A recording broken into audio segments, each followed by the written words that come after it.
All right, good morning, good afternoon, good evening, wherever you are. Shalom. Peace be with you. All right. Hey, guys, today we're going to pick up and we're going to do that part 2 to the devil in the mirror.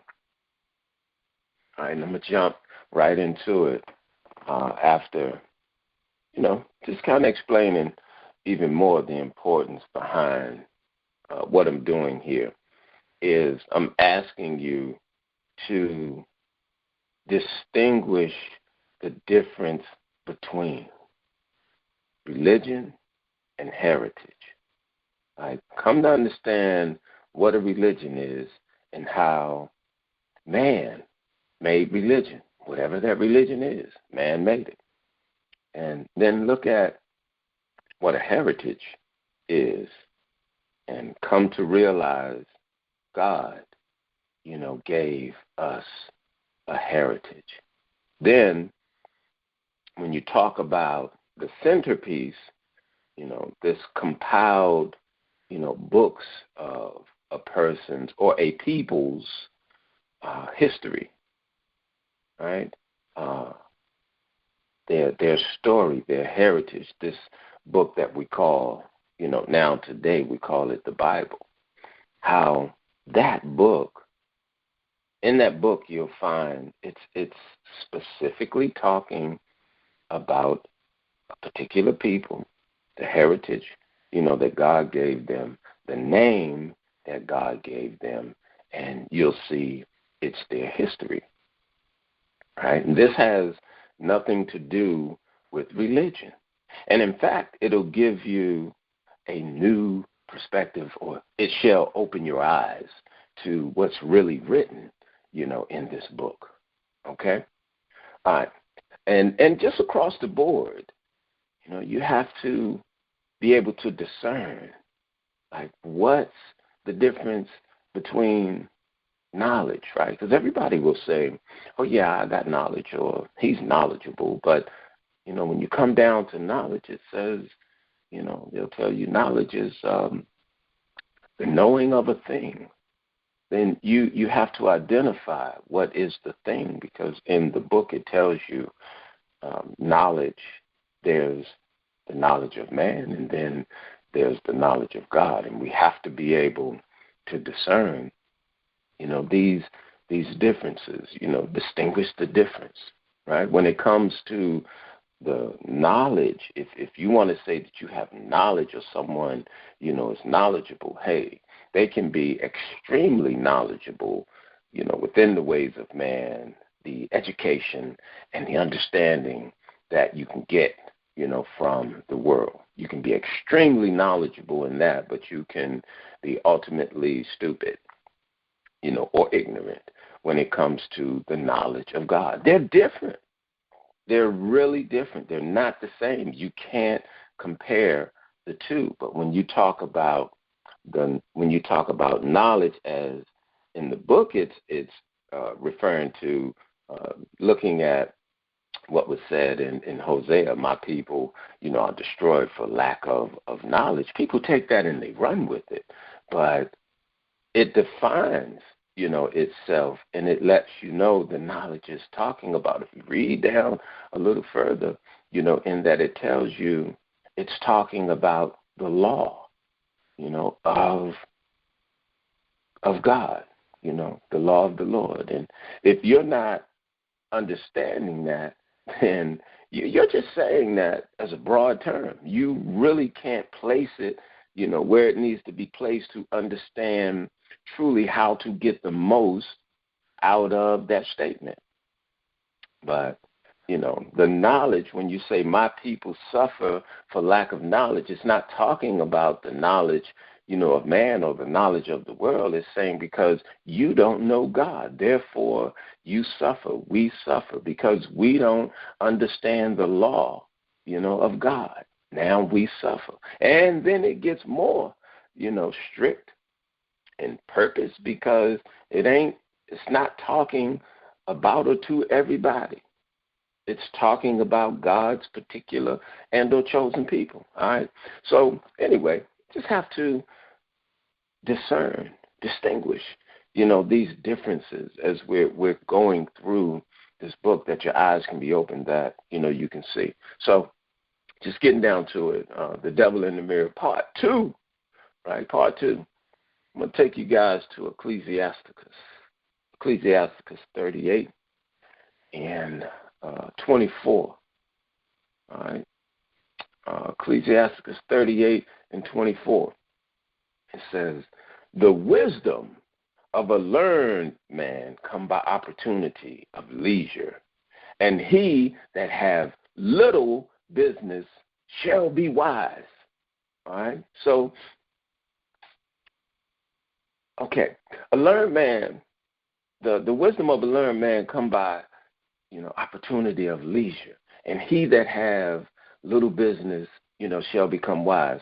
See, this goes into what we talked about, some time back in one of the other lessons, where you have to sacrifice, some things in order to learn, to put yourself in a position, to be wise, or to learn what the Most High, or what God wants you to learn, right? So, he that have little business shall become wise. That means you're not, just out here all over the place doing, this, that, and the other, but you've trimmed, all this excess stuff off, and you've made, time that you can study the word of the Most High, and you can, tap into, want to know, what is the Creator talking about, or how, he wants to use you. You're making a way to do that. All right, 25, it says, how can he get wisdom that hold the plow? See, like, how can you get wisdom if you're just working all the time, or if you're just too busy, if you just got so much business that, when it comes to the Lord, it just gets pushed out, because everything else within the world is, priority, to you. So you have to sacrifice. If you want to be wise in the ways of the Lord, you got to sacrifice. Outside of that, you have knowledge and or wisdom as it pertains to the world, and that's useless, right? Yeah, it can get you some money, but outside of that, it's useless. And all you serve, you serve the world. You're in the world, and for that, you will see the reward of the world. And let me tell you, that's not the reward, that you want. When you realize you've been tricked, your eyes are going to cry a river, but it'll be too late, at that point. All right? How can he get wisdom that hold the plow and that glory, in the gold? All right, gold, that word, man, I had to look that word up, and it talks about, like being annoying, like provoking, right? So, I mean, you glory in just like provoking or aggravating, someone. How can he get wisdom that hold the plow and that glory in the goad, that drive oxen and is occupied in their labors, and whose talk is of bullocks? It's like your whole mind, everything is centered around, just this work, and or, just aggravating, people with useless, superficial, and or mundane things, right? 26, he give his mind to make pharaohs, and is diligent to give the kind fodder. So every carpenter and workmaster that labor night and day, and that cut and engrave seals, and are diligent to make great variety, and give themselves to counterfeit imagery, and watch to finish a work. A smith also sitting by the anvil, and considering the ironwork, the vapor of the fire wasting his flesh, and he fight with the heat of the furnace. The noise of the hammer and the anvil is ever in his ears, and his eyes look still upon the pattern of the thing that he makes. He set his mind to finish his work and watch it polish, and watch it to polish it perfectly, right? So, again, it's like you're absorbed, into your work, and you're set to finish it. But when it comes, to God, it's like you always got something to do. It doesn't rank high on your list of importance. So that's when you look at the concept of idolatry, and it's like unbeknownst to you, it's like these things become your God because you're serving these things.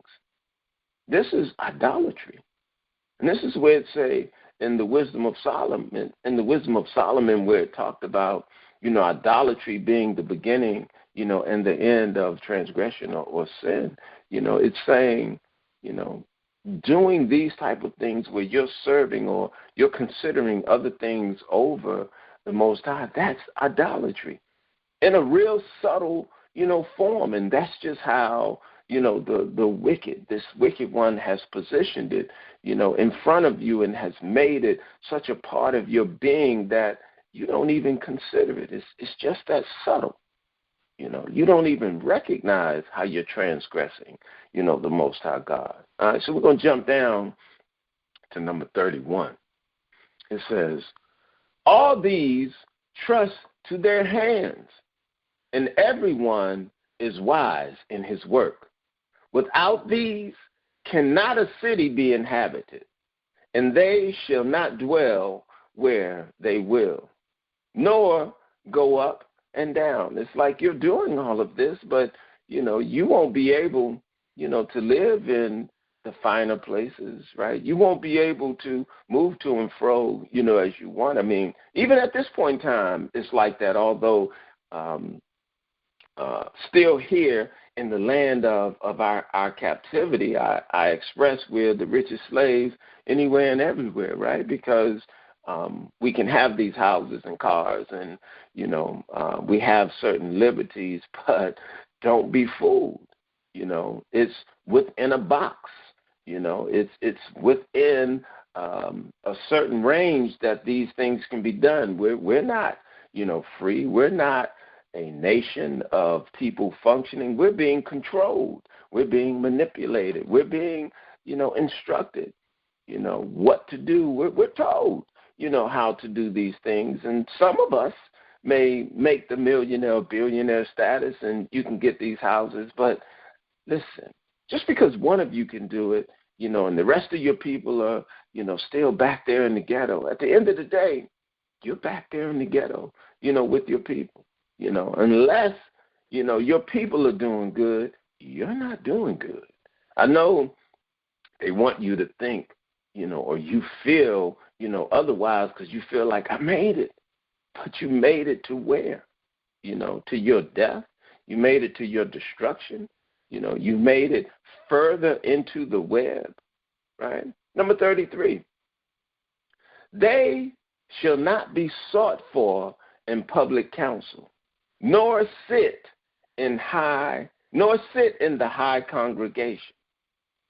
Basically, when it comes to the inner circle, of this government and what, these people, these white people, I know how y'all hate it when I say, white people. I mean, some of you, it just triggers you, but it's true.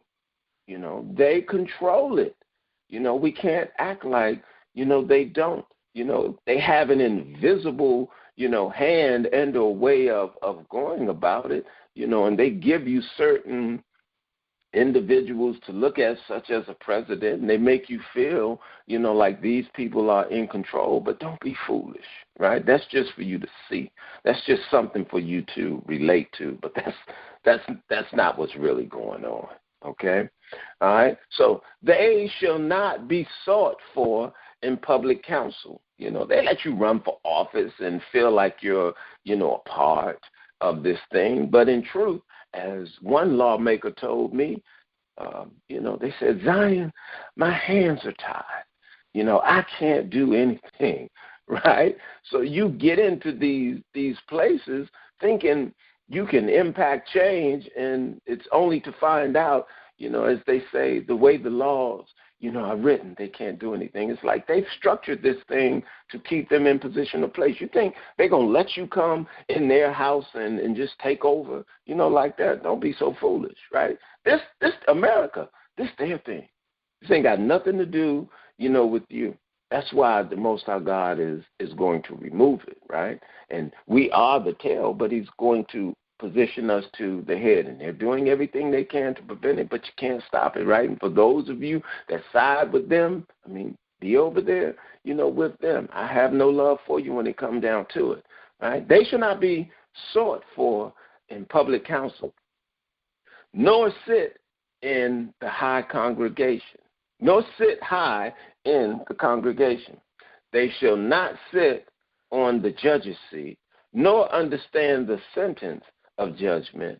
They cannot declare justice and judgment, and they shall not be found where parables are spoken, right? The reason you will not be found, or they will not be found where the parables are spoken, is because they're too busy, right? Your focus, is your work. Your focus, is the world. And you remember when the disciples, they came to Christ and they asked him, when he was in front of the multitude of people, and they said, why are you, speaking in parables? Like, why are you not talking plainly, to these people?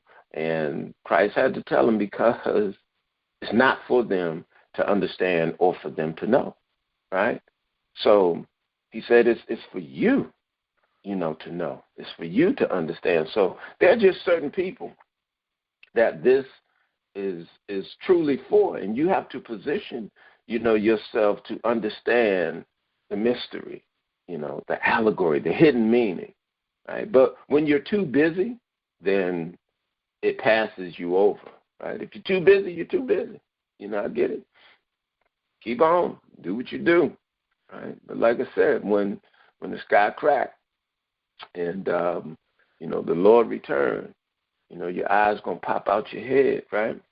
And I tell you, it's closer than what you think, because no man knows, that day or the hour, right? No man can sit up here and tell you, oh, Christ's coming, on this day. But the beauty, of the Most High and his testimony, he said, in the book of Revelations, he gave us an event to help us understand, when he's coming.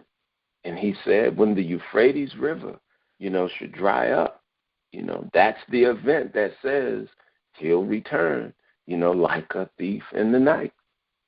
So, like I said, if you Google that, you'll see that this is happening, in our lifetime. So, we're closer than what we think. So don't get caught, off guard. You better get your affairs in order, all right? It says, they shall not be sought for in public council, nor sit in high, nor sit high in the congregation. They shall not sit on the judge's seat, nor understand the sentence of judgment. They cannot declare justice and judgment. They shall not be found where parables are spoken, but they will maintain the state of the world, and all their desire is in the work of their craft. See? That's your God. That's idolatry, right? That's a transgression against the Most High God. See, most of you can't believe, right now that you're dealing with idolatry. It's so subtle. And as the Most High say, that was the beginning of sin, and that's going to be, the end of it.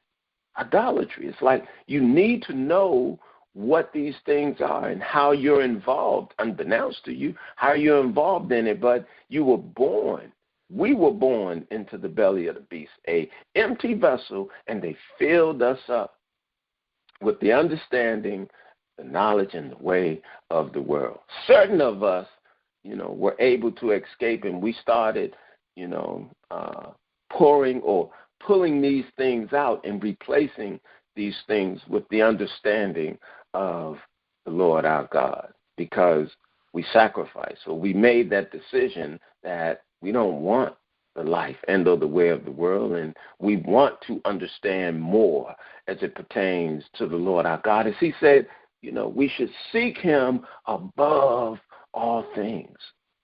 So if you're too busy working, you're not seeking him above all things. All right? All right, so let's go to Ecclesiasticus 19 and 4. Right? He that is hasty to give credit is light-minded. In other words, you'll meet somebody, and just because they're nice, they smile, this, that, and the other. You're quick, to say, "Oh, this is my friend," and you're quick to start, attributing certain accolades to this person. But they say, he that is hasty to give credit is light-minded, meaning you're not that smart, because it takes time to get to know someone. It takes time. You got to prove, people. You got to see how people respond and act within certain situations before you consider somebody, close to you or a friend. And that's another word. I mean, we just use that word too lightly, friend. Anybody and everybody, can be a friend. Therefore, it's like there's no real meaning. There's no real substance to what a friend is, right? He that is hasty to give credit is light-minded, and he that sin shall offend against his own soul.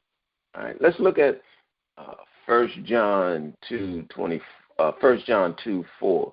Right, when we talk about he that sin shall offend against his own soul, right? Because it says, whosoever commit sin transgress also the law, for sin is the transgression of the law.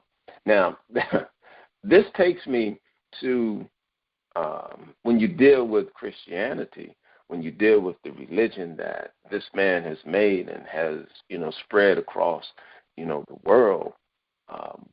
When you look at that, they teach a part of their doctrine. They teach like the law is no more, or they tell you, you don't have to deal with, the law of Moses.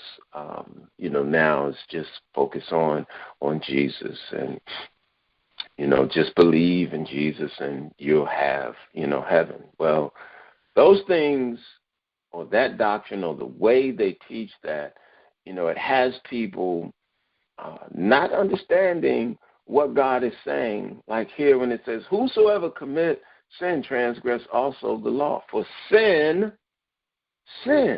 is the transgression of the law. So when they tell you, the law is no more, Jesus fulfilled, the law, and they're trying to use Paul, a certain line from Paul, to show the unlearned, the easily tricked, through a sleight of hand, like, hey, see, the law is no more, right? They don't understand, what they're reading. But if the law is no more, that would mean sin is legal. Because it says sin is the transgression of the law. See, they don't read this in religion. Most of you, this will be your first time, hearing this verse, 1 John 2:4. And they love to tell you, don't worry about the Old Testament, stick in the New Testament. Well, this is coming out of the New Testament. You can't have a New Testament without the Old Testament. You got to remember, with the Old Testament, when you're talking about, Yeshua, you're talking about Peter and Paul, and you're looking at what Jesus did to bring forth the Gospels at that time. They didn't have a New Testament. Everything that they did was centered around the 5 books of Moses, the books of the prophets, and Proverbs and Psalms. That's what they dealt with. So why now coming fast forward with religion, they tell you you ain't got to worry about the Old Testament. That's stupid. The Old Testament is the foundation. This is what they use, right? So when you look at the New Testament, all it's doing is expounding on the things that were in the Old Testament, looking at how they didn't understand it, and you had individuals like Jesus and Paul and Peter. They were trying to explain the error, of the people in their ways, and how people had started to follow the precepts of men, or they were living through the traditions of men and not the laws of God. So that's the beauty of the New Testament, is it explains even more what's in the Old Testament. But if you don't know the Old Testament, then somebody can come along and tell you whatever they want to tell you. That's how religion is so successful, with its narrative. And this is why I'm telling you that Jesus and God, in your religion called Christianity, is not the same Jesus and God, that's in the Bible, centered around the heritage, of the people of Israel, of the chosen people of the Most High God. They're two different. That's why I say you got to distinguish the difference. You got to know how to understand what you're looking at or what you're listening to. And this is why I say, he that have eyes, let him see, and those that have ears, let them hear. Because they have a totally separate narrative, going on. And that's religion, I'm telling you, we're not talking about religion. I don't deal with religion. I'm talking about, the Lord our God and the heritage that he gave to his people. Nobody else gets to make claim, to the heritage. You just can't. But anybody and everybody can be a part of a religion. That's the difference. Okay? All right, so Ecclesiastes 19, number 5. Whoso take pleasure in wickedness shall be condemned, but he that resists pleasure crown his life. He that can rule his tongue shall live without strife. Right? So when you talk about someone that can rule their tongue, living without strife, furthermore, you're allowing yourself to stay within the confines as it pertains to the oracles, of God, as it says. If a man speak, let him speak the oracles of God. He that can rule his tongue shall live without strife, and he that hate babbling shall have less evil. Right? So when you allow yourself, to be caught up in the mundane things, right, it's just going to be so many more problems, for you. Now we jump real quick to Psalms 94 and 16. It says, who will rise up for me against the evildoer? Or who will stand up for me against the workers of iniquity? Right? So when you talk about being able to rule your tongue, when you talk about hating babbling, when you look at not dealing with evil, at that point, God is saying, who's going to rise up, for him against the evildoer? Are you going to sit back and, say, I'm just not going to say nothing, let them do, what they do? Well, at that point, you might as well be with them. Right? That's what God say, be hot or cold, lukewarm, he's going to spit you out. Right? It says, who will rise up for me against the evildoer? Who will stand up for me against the workers of iniquity? Right? You can't say that you're of God, with God, and, you're just allowing all of this, sin and transgression, this iniquity to go down around you, and you're just like, I'm just not going to say nothing. You ain't going to say nothing because you don't want to feel no pain, because, you don't want to ruffle no feathers. At that point, you might as well be with them. right? But I know the Most High tells us to, be harmless as a dove, but yet wise as a serpent, right? If you got ears to hear, you'll understand, right? All right. Number 7, rehearse not unto another that which is told unto thee, right? And thou shalt fare never the worse. He said, rehearse not, unto another that which is told unto thee. And within religion and just in the world in general, that's one of the greatest habits people have is they hear something and they'll just go out and they'll repeat it, not really, understanding, fully what they're talking about, right? So it says, rehearse not unto another that which is told unto thee. Again, that falls into all of the gossip and stuff that goes on, today. People love the gossip, and thou shalt fare never the worse. Look at Judges 5:11. It tells us to rehearse the righteous acts, right? So if we're focused on rehearsing the righteous acts, at this point, we're not just going by something someone told us. It's like we're understanding this thing because it becomes a part of our being, We're understanding what we're doing and why we're doing what we're doing. Let's go to Psalms 83:1. Keep not thou silence, O God. Hold not thy peace, and be not still, O God. For lo, thine enemies make a tumult, and they that hate thee have lifted up the head, right? I mean, you look at how this world, today as we are in America, and you look at how much they hate God. People will tell you, they know God or they have a relationship with God or they love God, but when it comes down to what God is saying needs to be done, they're not doing it. In fact, they have something made up in their head with respect to how, they're living, doing, or have this relationship with God, not knowing God has a specific way. God has instructions.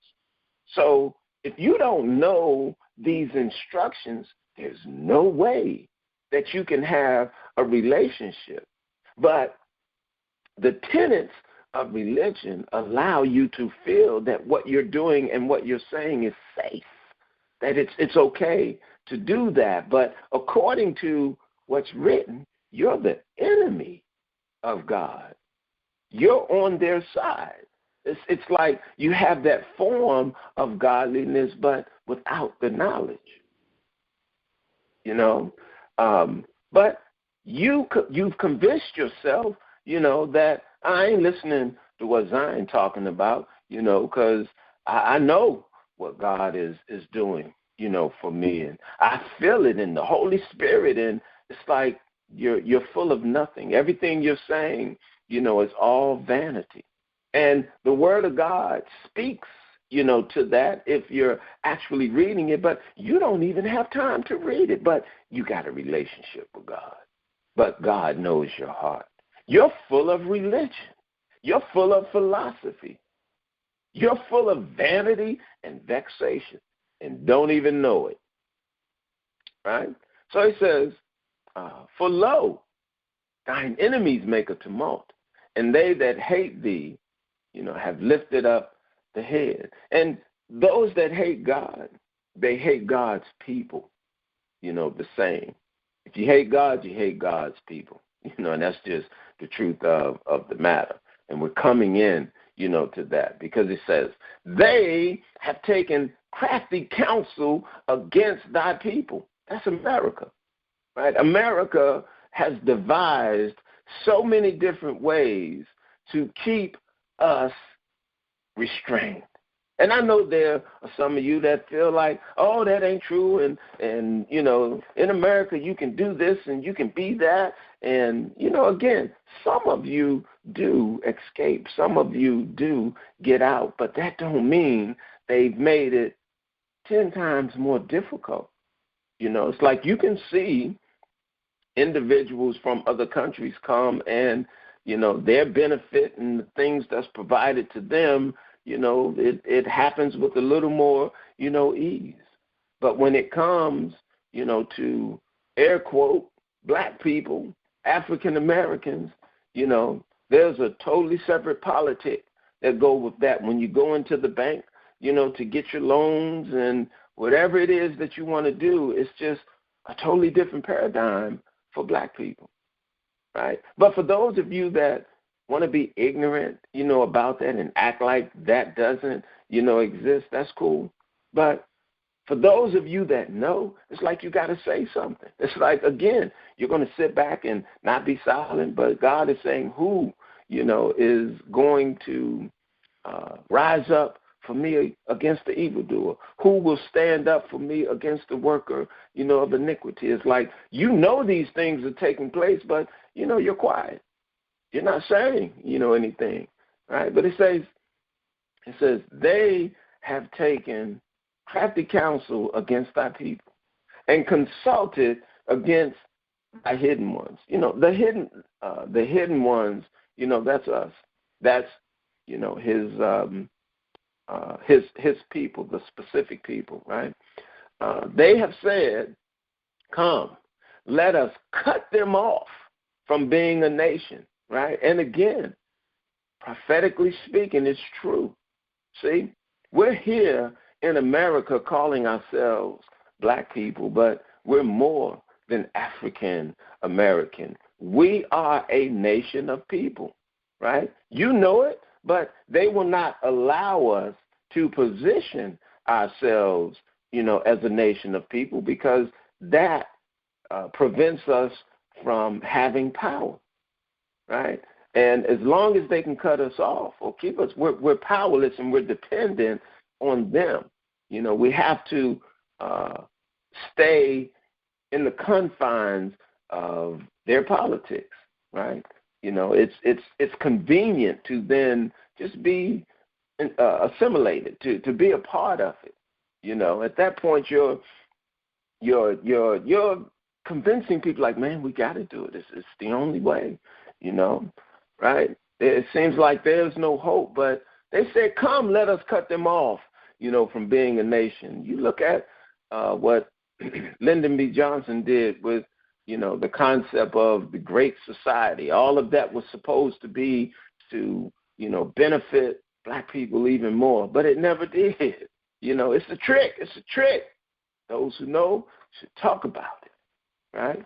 So they said, they have said, come, let us cut them off from being a nation, that the name of Israel may be no more in remembrance, right? They're not talking about the state of Israel or, what you see, happening over there, in Africa today. They're not talking about that. They're talking about you when they say, cut them off from being a nation, that the name of Israel should be no more in remembrance. That's talking about us, because for us, we've forgotten where we come from. And we're not able to announce that we are Israel, or we're Israelites, or we're, the children of God. For us, it's no more in remembrance. And what you see happening, over there right now with the war, and, that's all a part of the prophecy based on the Gentiles. Everybody over there dealing with that, they're all Gentiles, right? Those people posing, to be originally the people of the Most High God, they're not.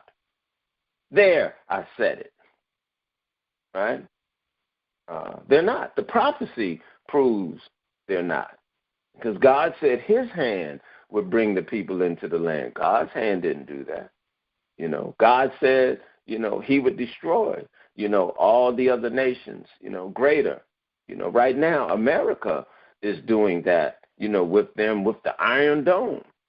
God said no weapon formed against us, will prosper, right? They're over there using the weapons made by man. It's just too much that if you got eyes to see, if you got ears to hear, but, if you're too busy, with your work and you don't have time, then you believe anything and everything this devil show you.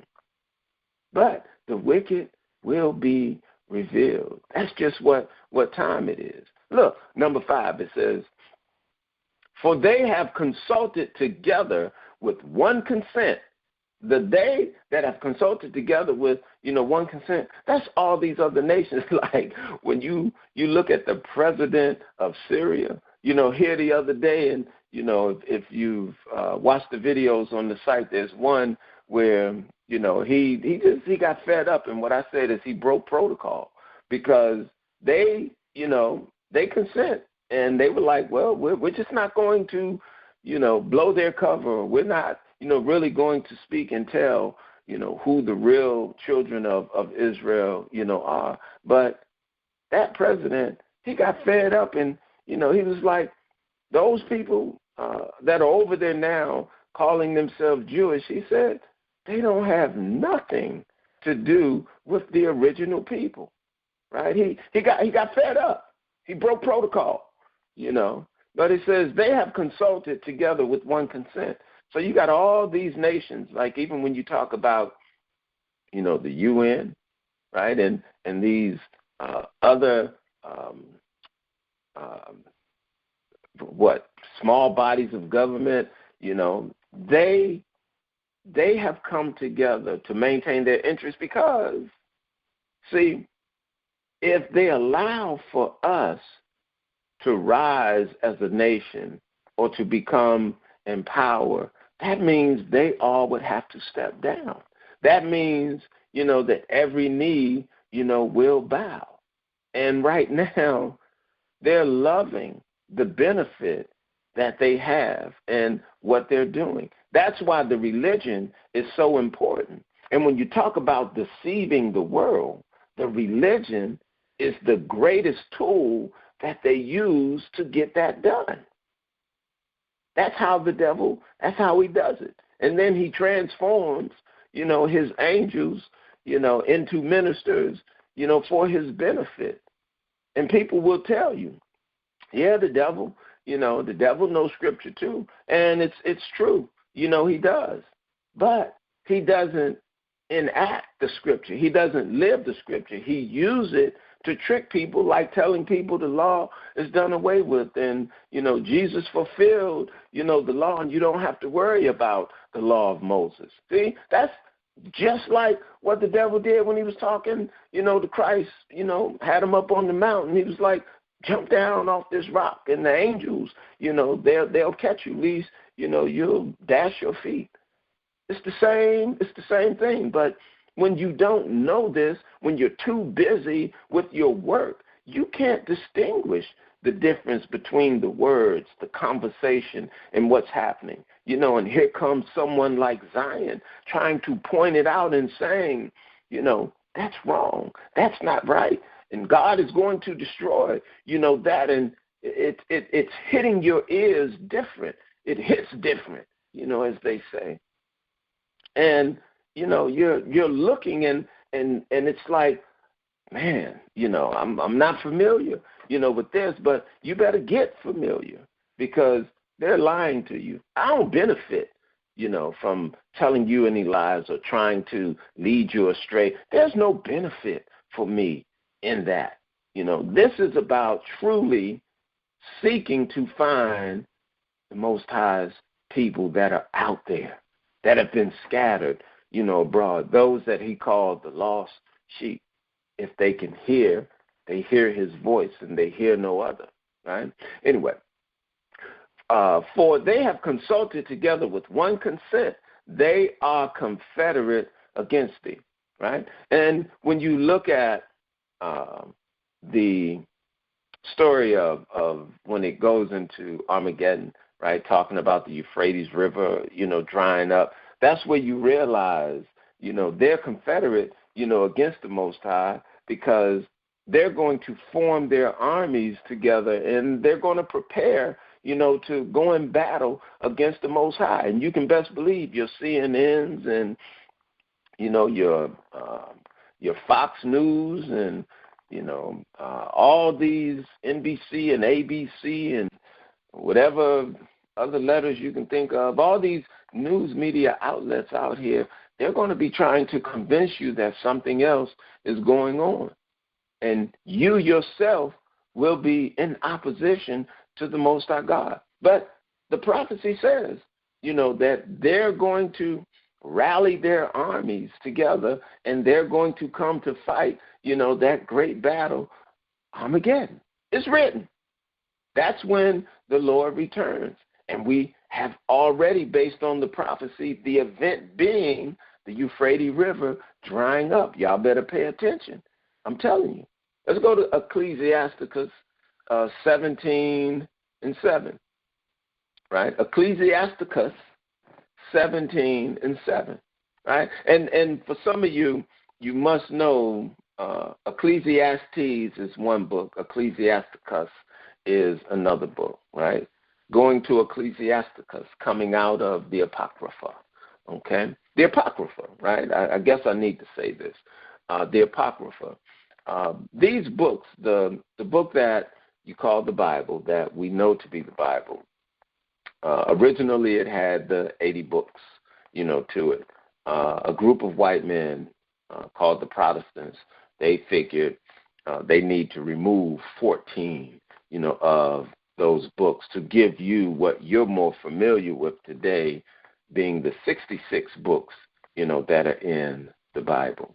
So we're dealing with, the book as it pertains to how it was originally put together, talking about the King James Version, how it was originally put together with the 80 books. So dealing with Ecclesiasticus 17:7.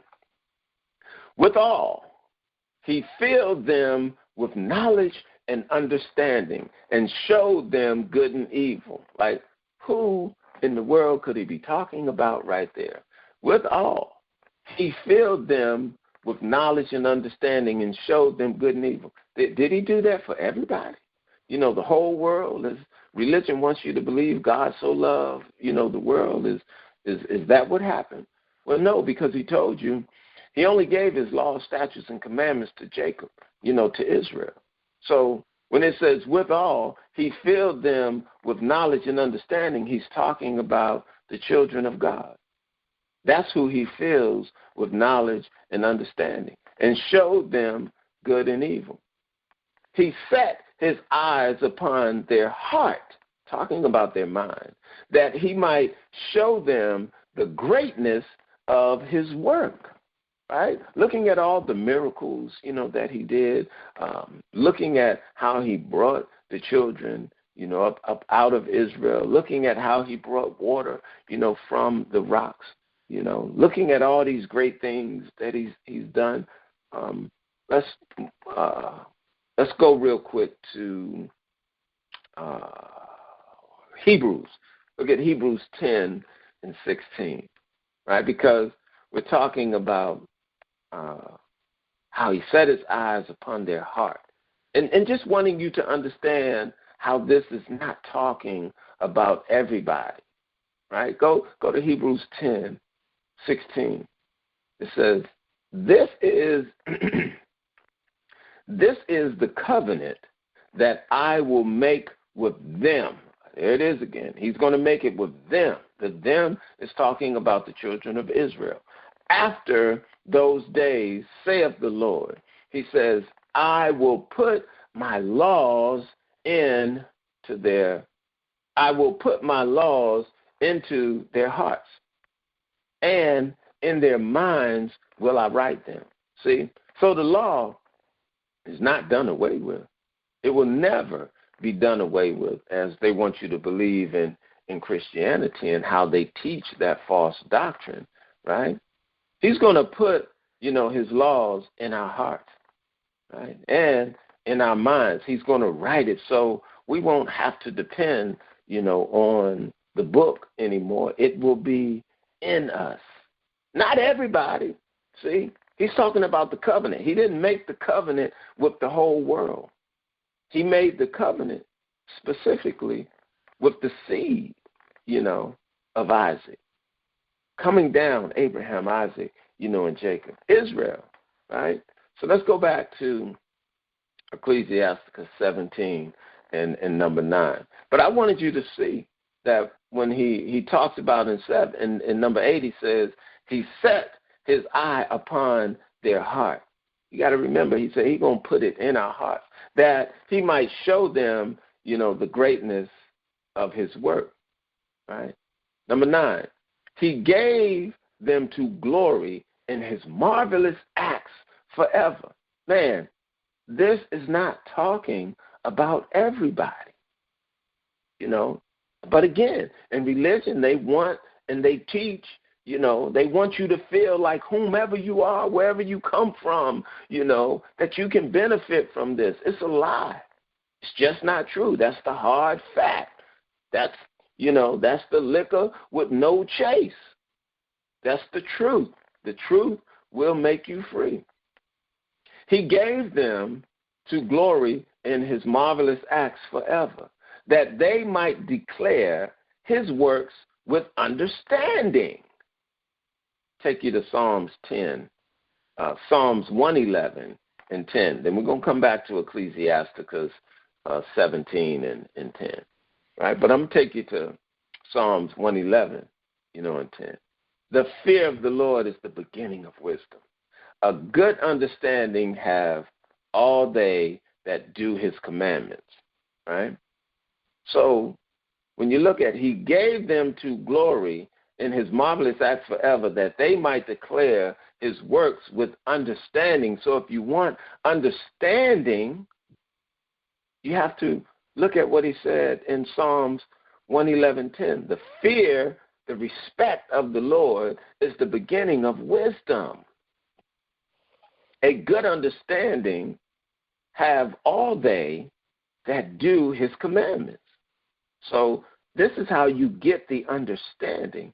It's centered around doing the commandments. If you're too busy working, then you don't have any understanding, and you say foolish things like, God know my heart. I have a relationship, with God, and, they can do that, but I do God this way. All that stuff is made up.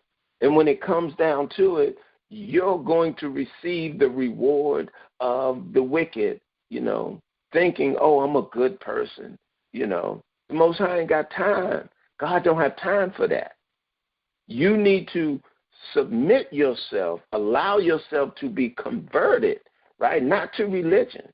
As he said, the law of the Lord is perfect, converting the soul. You need to allow yourself to be converted to understand this law, to understand this way, to understand how it is that you can walk, in this. Otherwise, you're going to receive the reward of the wicked, right?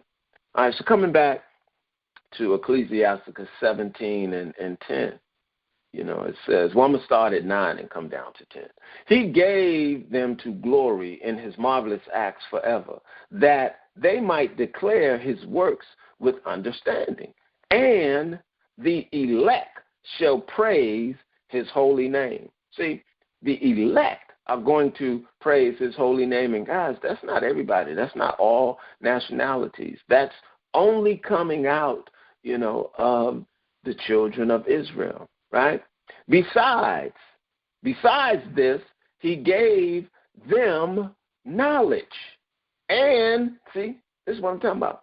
And the law of life for an heritage. That's what I'm telling you. This is not about religion. Never has it been about religion. The problem is they don't show, teach, or talk about these verses. They overlook, these verses in the Bible.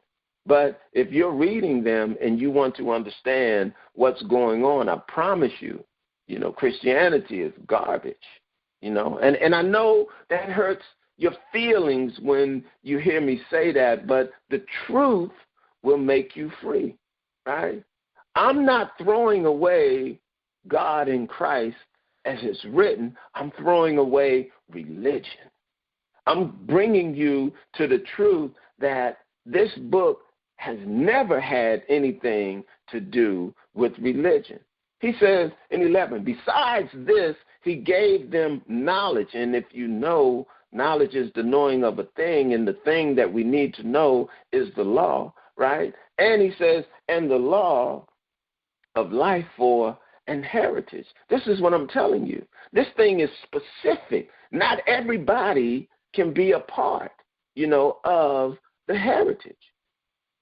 It's unheard of, that a Chinese man, can have this heritage and that heritage. No. This is why I tell you, if you're African, if you believe, that you're some type of African out there, more power to you, I tell you, then you need to understand which one of the countries in Africa that you come from, and you need to learn that heritage, and you need to practice it, right? And you will be of the seed of Ham, right? So go be African, go and work, worship and serve within your lineage, your heritage, until the time, of the Lord, that even you will be under, the understanding of the children of the Most High in righteousness, right? As we bring peace upon the earth. But I got to read this one again because it's so good. And the law of life for inheritance. This is what God gave his people. He didn't give it to anybody else. That's what makes God so loves the world. That's what makes that doctrine alive. I know it's hard for a number of you to see because that's all you've ever been told. That's all you know, and sometimes cognitive dissonance, when it kicks in, it's just hard to accept this truth. Right? And I'll take you to Joel 3:2. Right? As I read this one more time from Ecclesiasticus 17:11. Besides this, he gave them knowledge and the law of life for an heritage. Now you go to Joel 3:2, he says, for my people and for my heritage, Israel. I'm telling you, this is about your heritage, guys. It ain't got nothing to do with no religion. Thankfully, we can get beyond the lies and we can expose the wicked, for who they are. Christianity is the devil. It's the work of the devil. Let me say that. It has an appearance of godliness, guys, but the knowledge of God is not in Christianity. Man-made religion. Can you get that through your head? Right? Go to Amos. And I know this is new and different, to a lot of you because you've lived 30, 40, 50, 60, 70, some of you 80 years not hearing, this.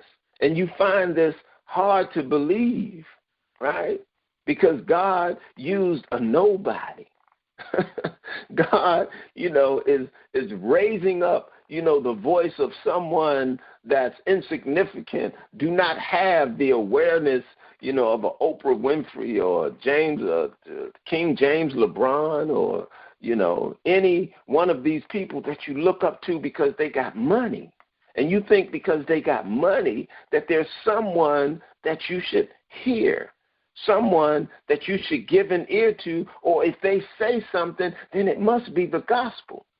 You are tricked and you are deceived, right? But I thank God that he put this word in my mouth, right? He put this in my mind, and he's writing it in my heart. Go to Amos, 3:2, and then we're going to come back to Ecclesiasticus 17.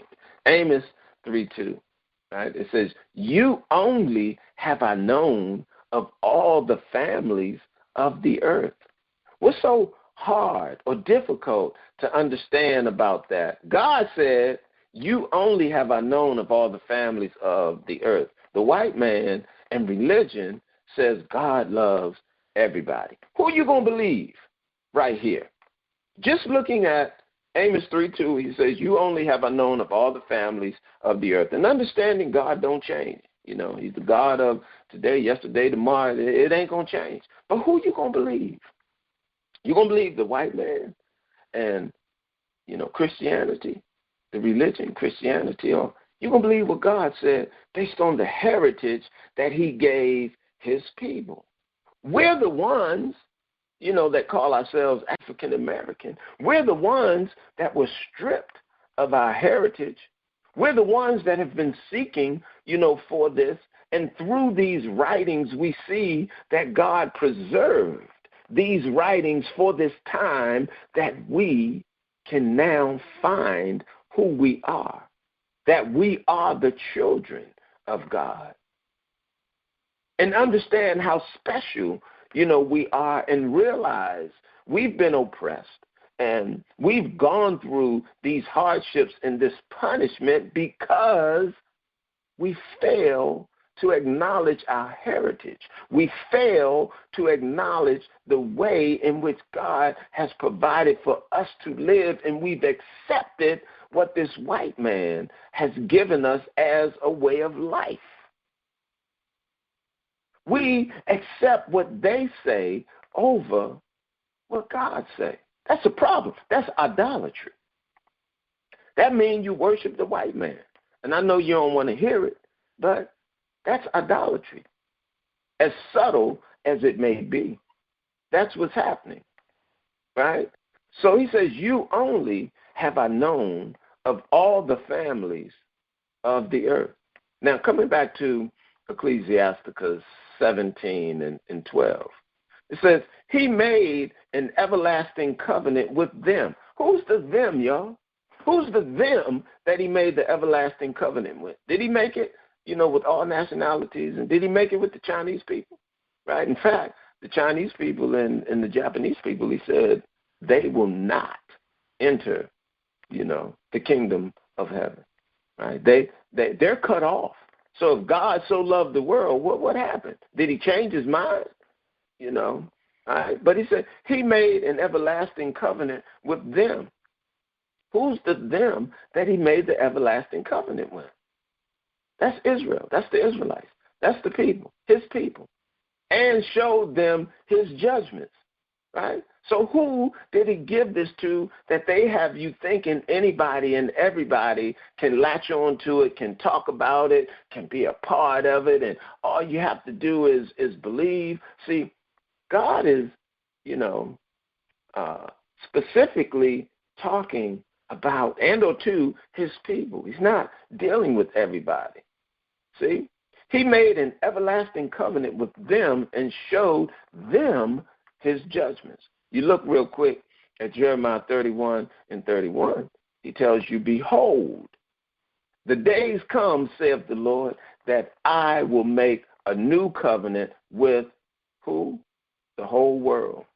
With the Iranians, with the Pakistanis, with the Palestinians, with the Israelis, right?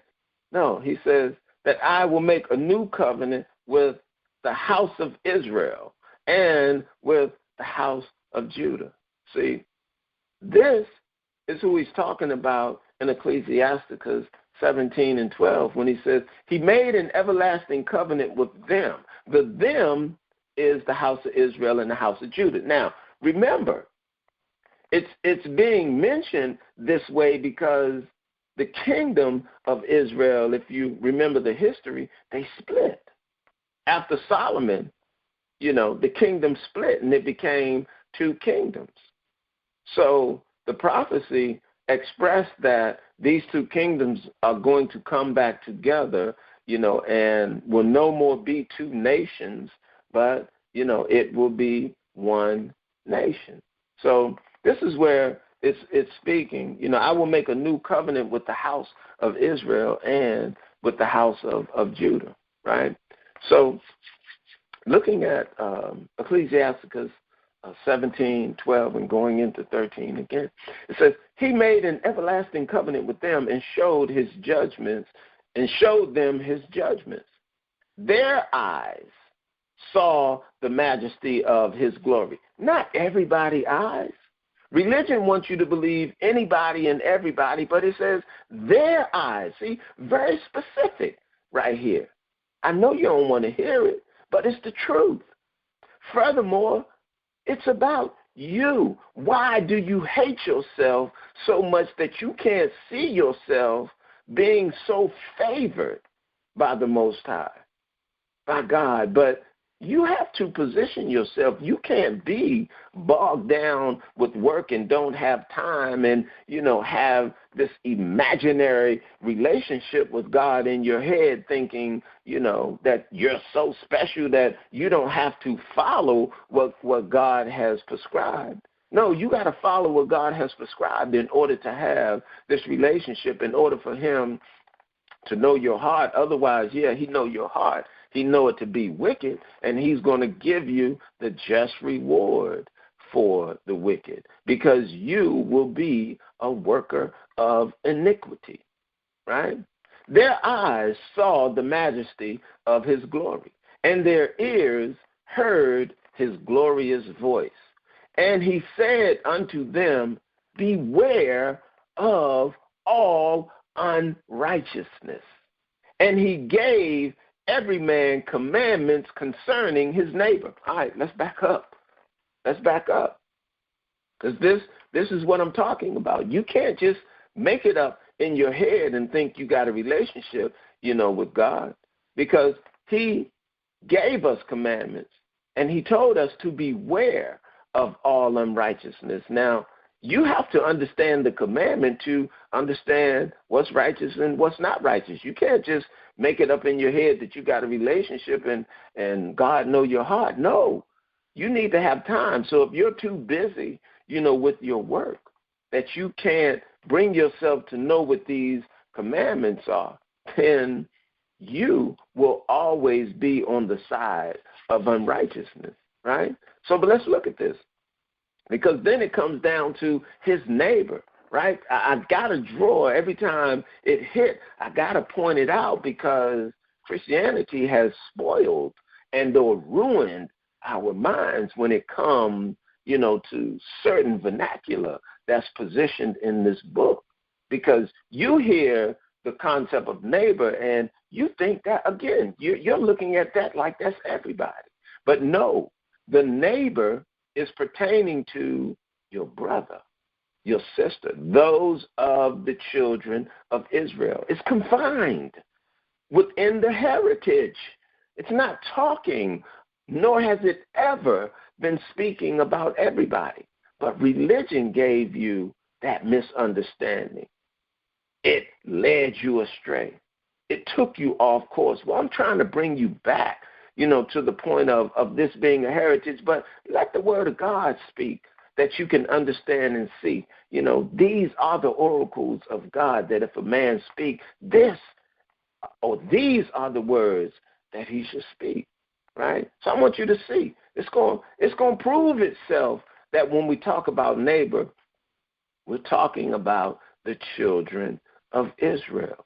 It's all enclosed. It's just all within the heritage. If you're not a part of the heritage, this is not talking to you. This is not about you, right? But if you want to continue in your religion, like I say, more power to you. Do that, right? All right, so he said unto them, beware of all unrighteousness, and he gave every man commandments concerning his neighbor. I go to 1 John 2 and number 9, right? And then we're going to go to Leviticus 19 and 18. But first, let's go to 1 John so we can understand who this neighbor, is. 1 John 2:9. He that say he is in the light and hate his brother is in darkness even until now. So it's talking about your brother, right? So as the children of Israel, you can't say that you're in the light and yet you hate your brother. So you can't think, that because you've gotten out and you're a millionaire or a billionaire and you've made it, you can't say that, you're in the light and you hate your brother because now you do nothing, to raise up your people. You don't spend your millions and your billions on bringing everybody, to that plateau, or having all of us to benefit. No, you're focused, on yourself. So, you don't have any light, in you living that way because you're quiet. You're focused on your work, and you don't want to say anything because you don't want to mess it up for you. Like one entertainer, said, he was like, to hell with integrity, when it comes to getting his money and taking care, of his family. And that's how people think, right? But 1 John 2:9, he that say he is in the light and hate his brother is in darkness even until now. He that love his brother abide in the light, and there is none occasion of stumbling in him. So it's saying when you follow, these commandments where it tells you to love, your neighbor, you're going to treat your brother, with kindness. Not talking about everybody. It's just talking about how we deal, with each other, right? Let's look at Leviticus 19 and 18, right? This is where it's going to clear it up, who this neighbor, is. Thou shalt not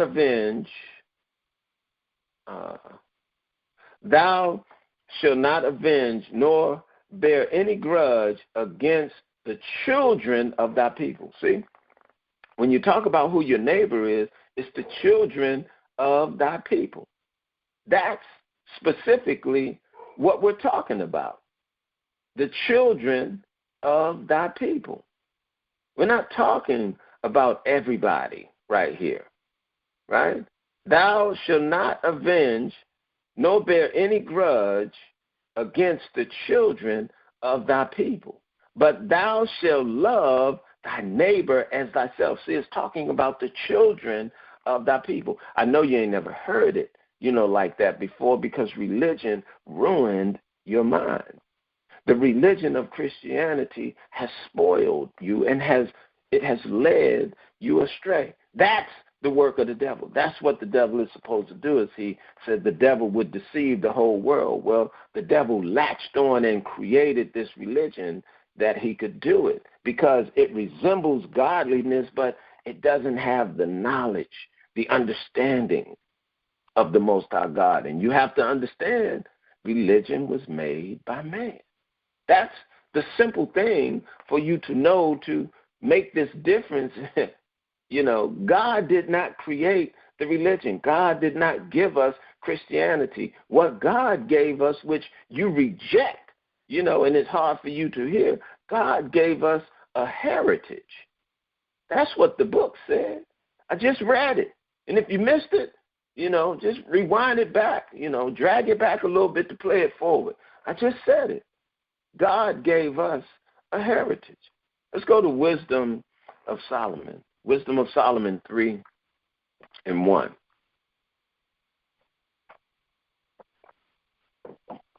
Wisdom of Solomon 3:1. But the souls of the righteous are in the hand of God, and there shall no torment touch them. Right? This is where we get into the point, of understanding that when it come to a head, right, we're going to be delivered from the destruction. We're going to be removed, from our oppression. We're going to be rescued, from our enemies. But, to them, it will look, like something else. It'll look as if the destruction is just everywhere, but God is going to deliver and or protect us. This is where your faith comes in. You either believe God or you don't. You know what's written in this book or you don't. That's what the faith of Jesus is all about. But you can't have the faith of Jesus and not follow the commandments. These things, they go together. You can't separate them. You can't just do, the law and not have, the faith, of Jesus. So you can't just say you're going to have the faith of Jesus and not do, the law. These things, they go together, right? But the souls of the righteous are in the hand of God, and there shall no torment touch them. In the sight of the unwise, they seem to die, and their departure is taken for misery, and their going from us to be utter destruction. But they are in peace. You either believe God or you don't. You either understand this testimony that God is putting before us with respect to what he's going to do and how we need to be prepared. It's for those of us that can endure to the end, right? You're not so busy with your work that you don't have time, to get your mind wrapped around who this heritage is for and how this religion, has led so many astray. And now it's time to separate yourself from that. As he said, come out of her, my people. And as I say, that just depends. Are you his people, right?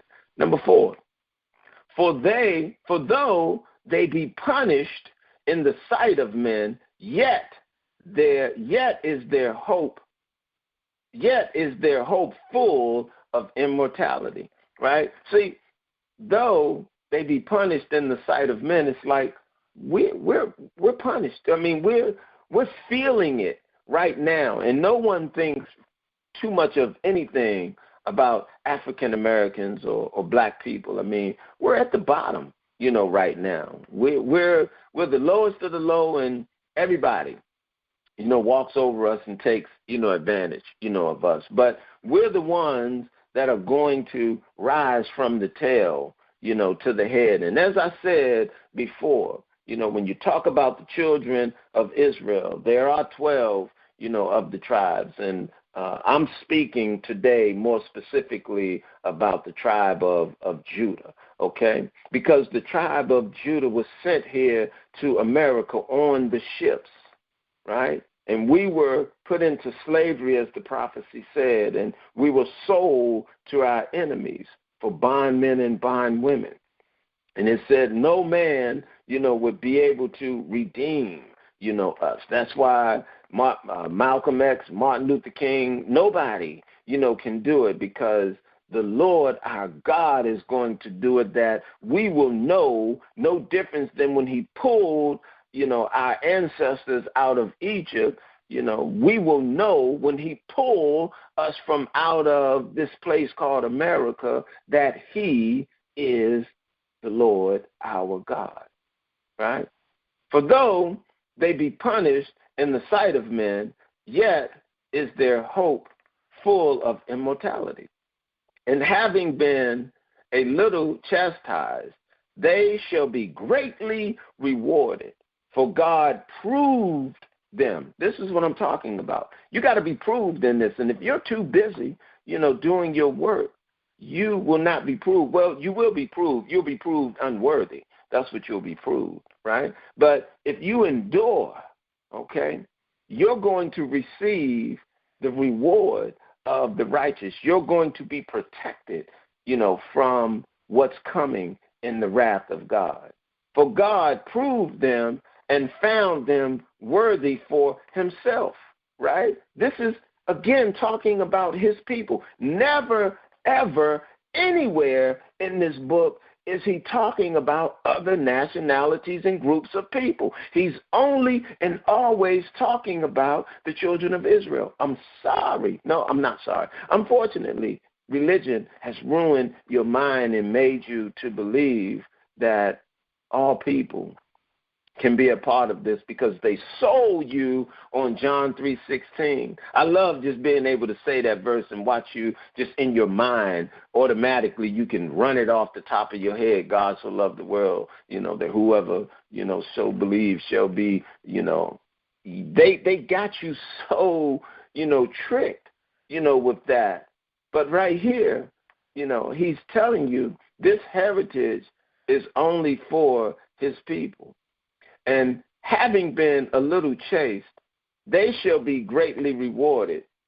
For God proved them and found them worthy for himself. Nobody else, just his people, are the ones that he found worthy for himself, the ones that he gave the heritage to, as we read before, not just a few lines up. We just talked about it. You can't deny it. Okay? As gold in a furnace have he tried them and received them as a burnt offering, right? That's why he considers his people his treasure, right? As gold, he tried us in the furnace. And this is what I mean. You're going to have to prove yourself. So if you're too busy with your work, I'm telling you, you're going to receive the reward of the wicked. You're going to feel the wrath of the God, and in all of your having a relationship in God, knowing your heart, like I said, what he knows your heart is desperately wicked. That's what he knows, right? Number 7, it says, and in the time of their visitation, they shall shine and run to and fro like sparks among the stubble. They shall judge nations, see, and have dominion over the people, see, and the Lord shall reign forever. This is what I'm saying. How can it be God so loved the world and everybody is going to be equal in heaven as Christianity, this trash religion, as they, have said, but yet he's telling you his people, they're going to judge the nations. We're going to have dominion over the people. So if God loves everybody, how, are we going to have dominion over the people? It don't make sense. What they're saying and what this book is saying, what God is saying and what they're saying, they're two different things. This is why you have to know the difference between this heritage that God gave his people and how his people are to function within their heritage. As he said, honor thy mother and father that thy days be long in the earth. He's talking about your heritage. Honor the ways of your people. Honor your customs and your traditions, that your days may be long in the earth, because when we threw away our heritage to follow after the Gentiles and the heathens, then we lost our heritage. We lost our way. But now we're coming back, to our way in droves, right? We're a special and a particular people to the Most High God. You should want to embrace that, right? You should want to embrace that and get away from all the lies that the white man has told us through his religion and white Jesus and white angels and white God. And, it's all a fairy tale. There's no substance there. It's all vanity and vexation. It will amount to nothing. The only thing it's going to do is continue to lead you astray in this great war of ignorance. And this is where God says, we're supposed to lift up our voice. Those of us, that are the servants, of the Most High God. We're supposed to lift up our voice and show our people the error in their ways. That's why I do what I'm doing today, and this is why I spend this time. And like I said, there's no benefit for me in doing this. The only benefit to me is hoping that you can hear the voice of the Lord our God, hoping that your spirit can bear witness to what I'm saying, that you can finally realize all of the thoughts and the feelings you had deep down inside that something was wrong, is that you are correct, and now here's how you can get right. By lining yourself up with your heritage, right? So, understanding your heritage allows you to understand what nation you're a part of. We are of the kingdom of Israel. We are the particular and or the chosen people of the Lord our God. Nobody else can make that claim, and we are envied for that. We are hated by the other nations for that. That's why they work so hard to keep us on the bottom, but it won't last, right? More and more of God's people are coming back to the fold, and you can see it. They see it. That's why they're doing everything. I mean, they're ramping it up, right now, and it's going to get worse, guys. Right now in America, I mean, we've had it good. We really don't know the pressure. We haven't felt, that pressure. But it's about to come, and that's just what's written, because we're going to have to prove ourselves to be of our Lord and who you serve, and whether you're going to reject them, or whether you're going to acknowledge, whether you're going to reject them or roll, with them. It's going to be one or the other. They shall judge the nations and have dominion over the people, and their Lord shall reign forever. They that put their trust in him shall understand the truth, and such as be faithful in love shall abide with him. For grace and mercy is to his saints, and he have care for his elect. So the saints, that's not everybody. Again, hopefully you understand, these writings, when it talks about the saints, it's talking about the children of Israel. That's just the beginning and the end, to that. If you're not of the children of Israel, you cannot be a saint, right? It says, but the ungodly shall be punished according to their own imaginations, right? That's what I'm talking about. Imagination, right? For those of you running around here talking about you got a relationship, with God. That's your imagination.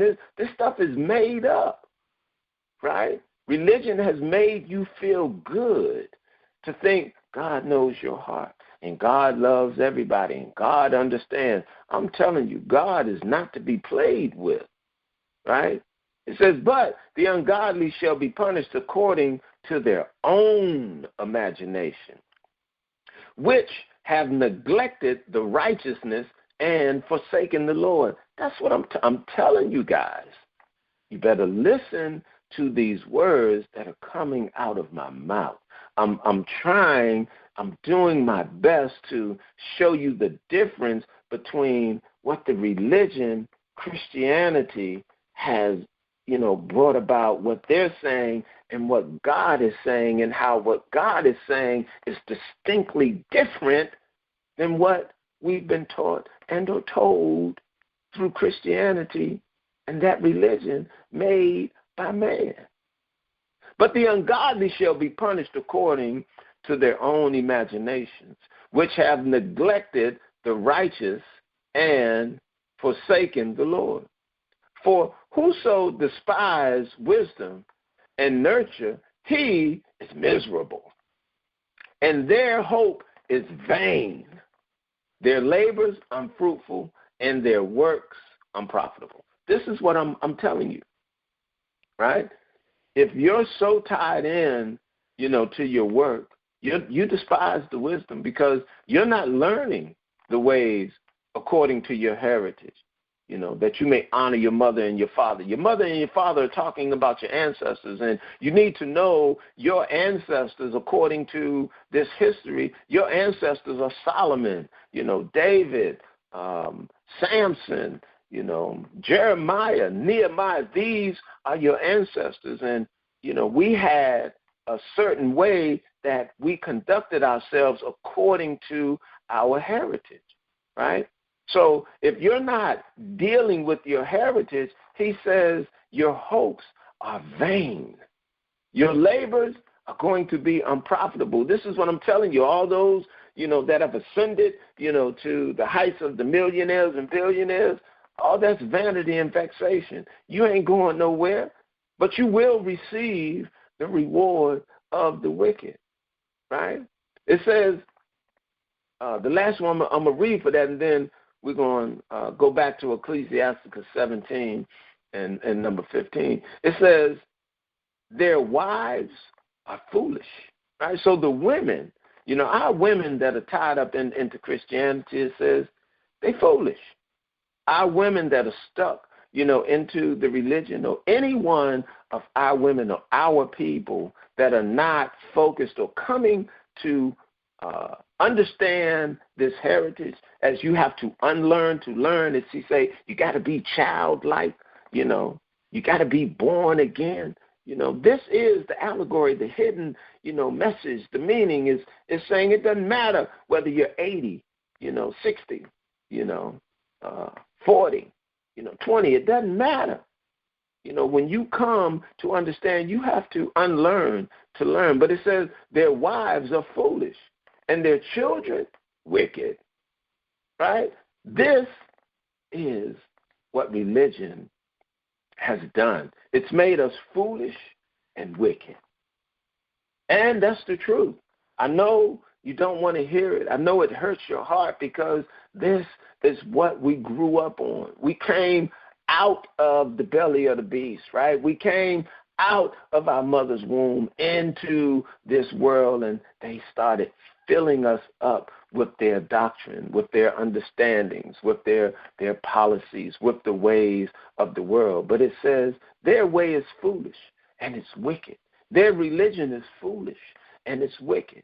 Man made that religion. God gave us the heritage. Ecclesiasticus 17 and 15, it says, their ways are ever before them and shall not be hid from his eyes, right? So when it says their ways are before them and shall not be hid from his eyes, it's like when you're doing, the foolishness, out there, and you're thinking that no one is paying attention or can see what's going on. It's like God, sees what's happening. Your ways are before, his eyes. Don't think, that don't think that you can get away like that. It says their ways are ever before him and shall not be hid, from his eyes. The wicked are not going to prosper. The wicked are not going to escape, this wrath. I mean, they, for all the things that they've done to us, they're going to pay for it, right?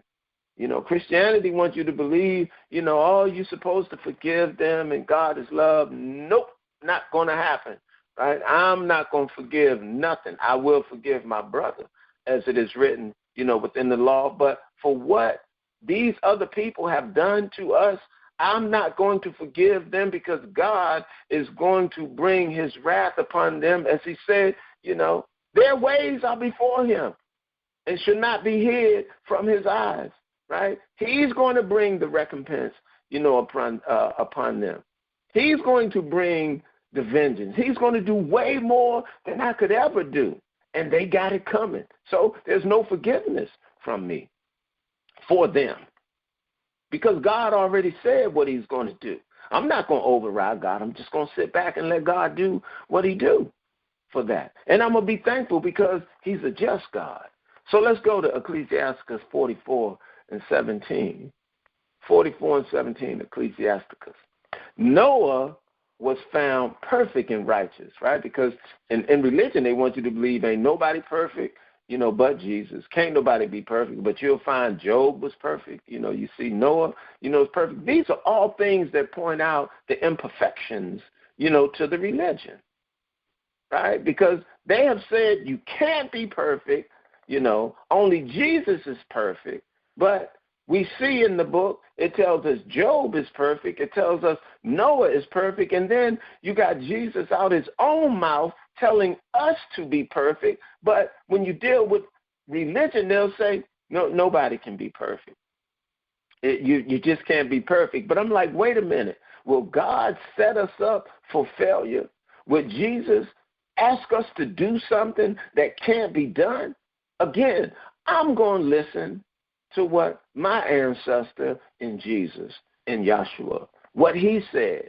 I'm going to listen to the oracles of the Most High God. I'm not going to listen to what has been written within the narrative of the religion, Christianity, where they're talking about you can't be perfect and only Jesus is perfect, because what they say contradicts what is written. And I'm here to assure you there are no contradictions, in this writing. If there's ever a contradiction in this writing, then we can throw it in the trash. And a lot of people spend a lot of time trying, to show there's some imperfection in this, but there's no imperfection. The imperfection is in you and your understanding, because it's not for you to understand.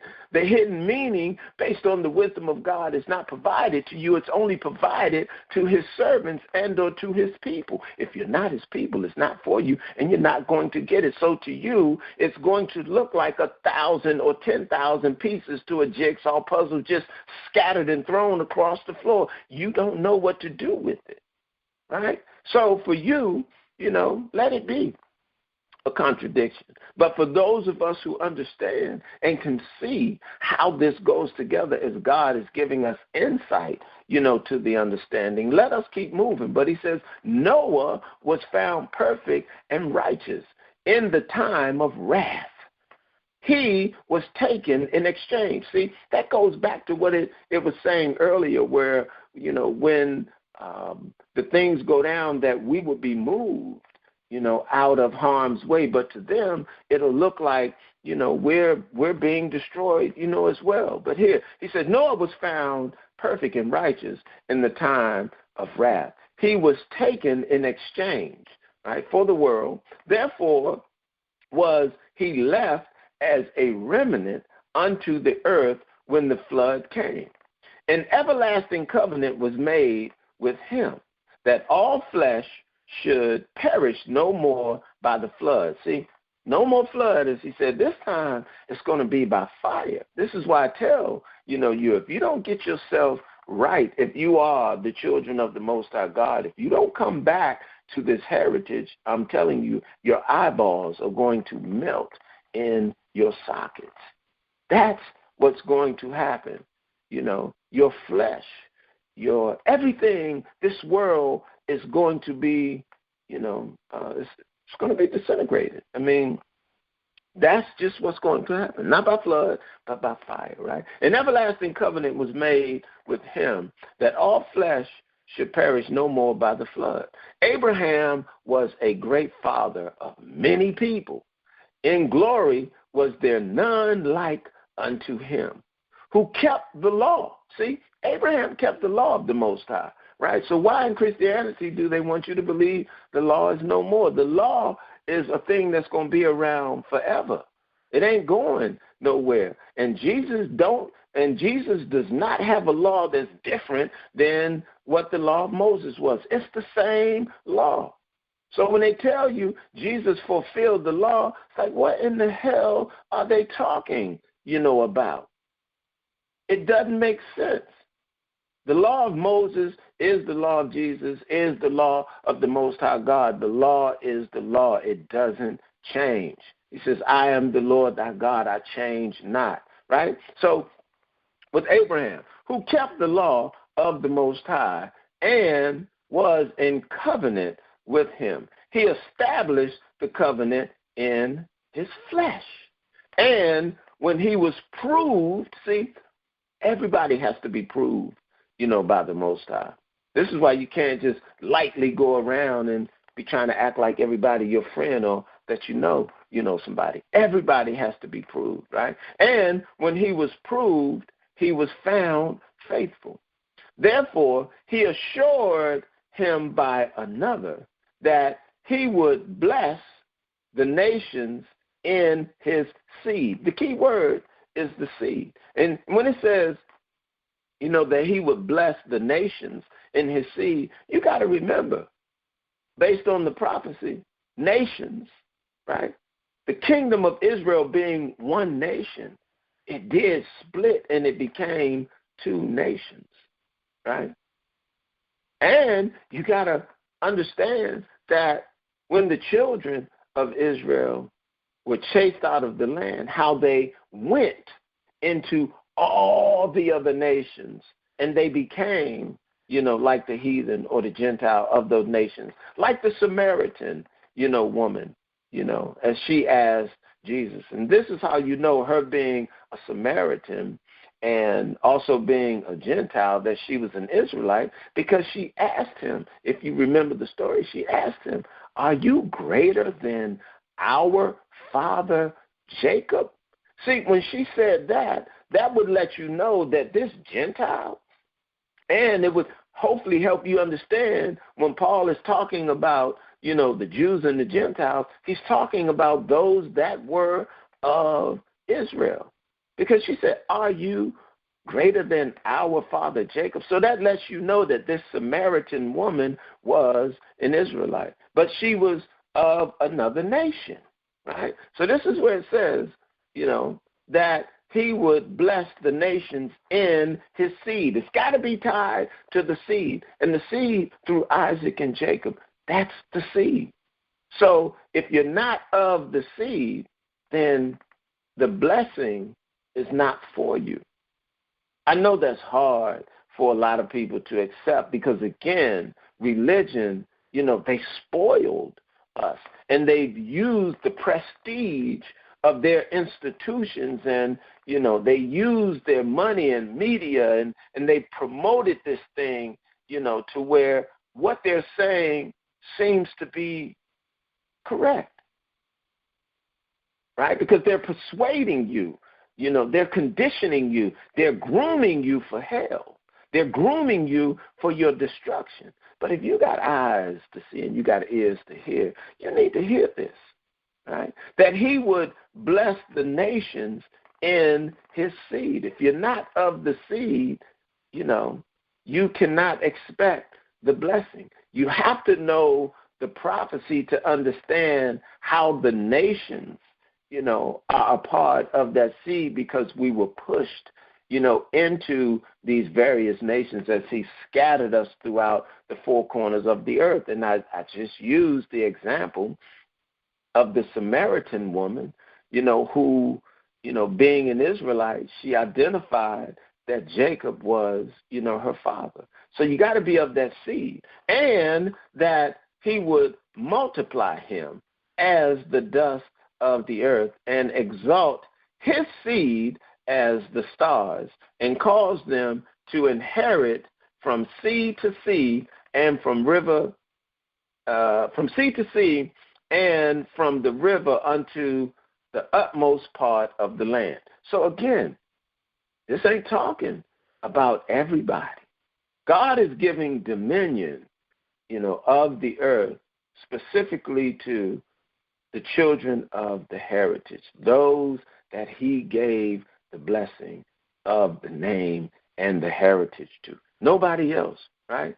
Number 22, with Isaac did he establish likewise for Abraham, his father's sake, the blessing for all men and the covenant. See, you get tripped up. And this is what, Christianity is good with. Right here where it says, of all men, it's like, see, that's everybody.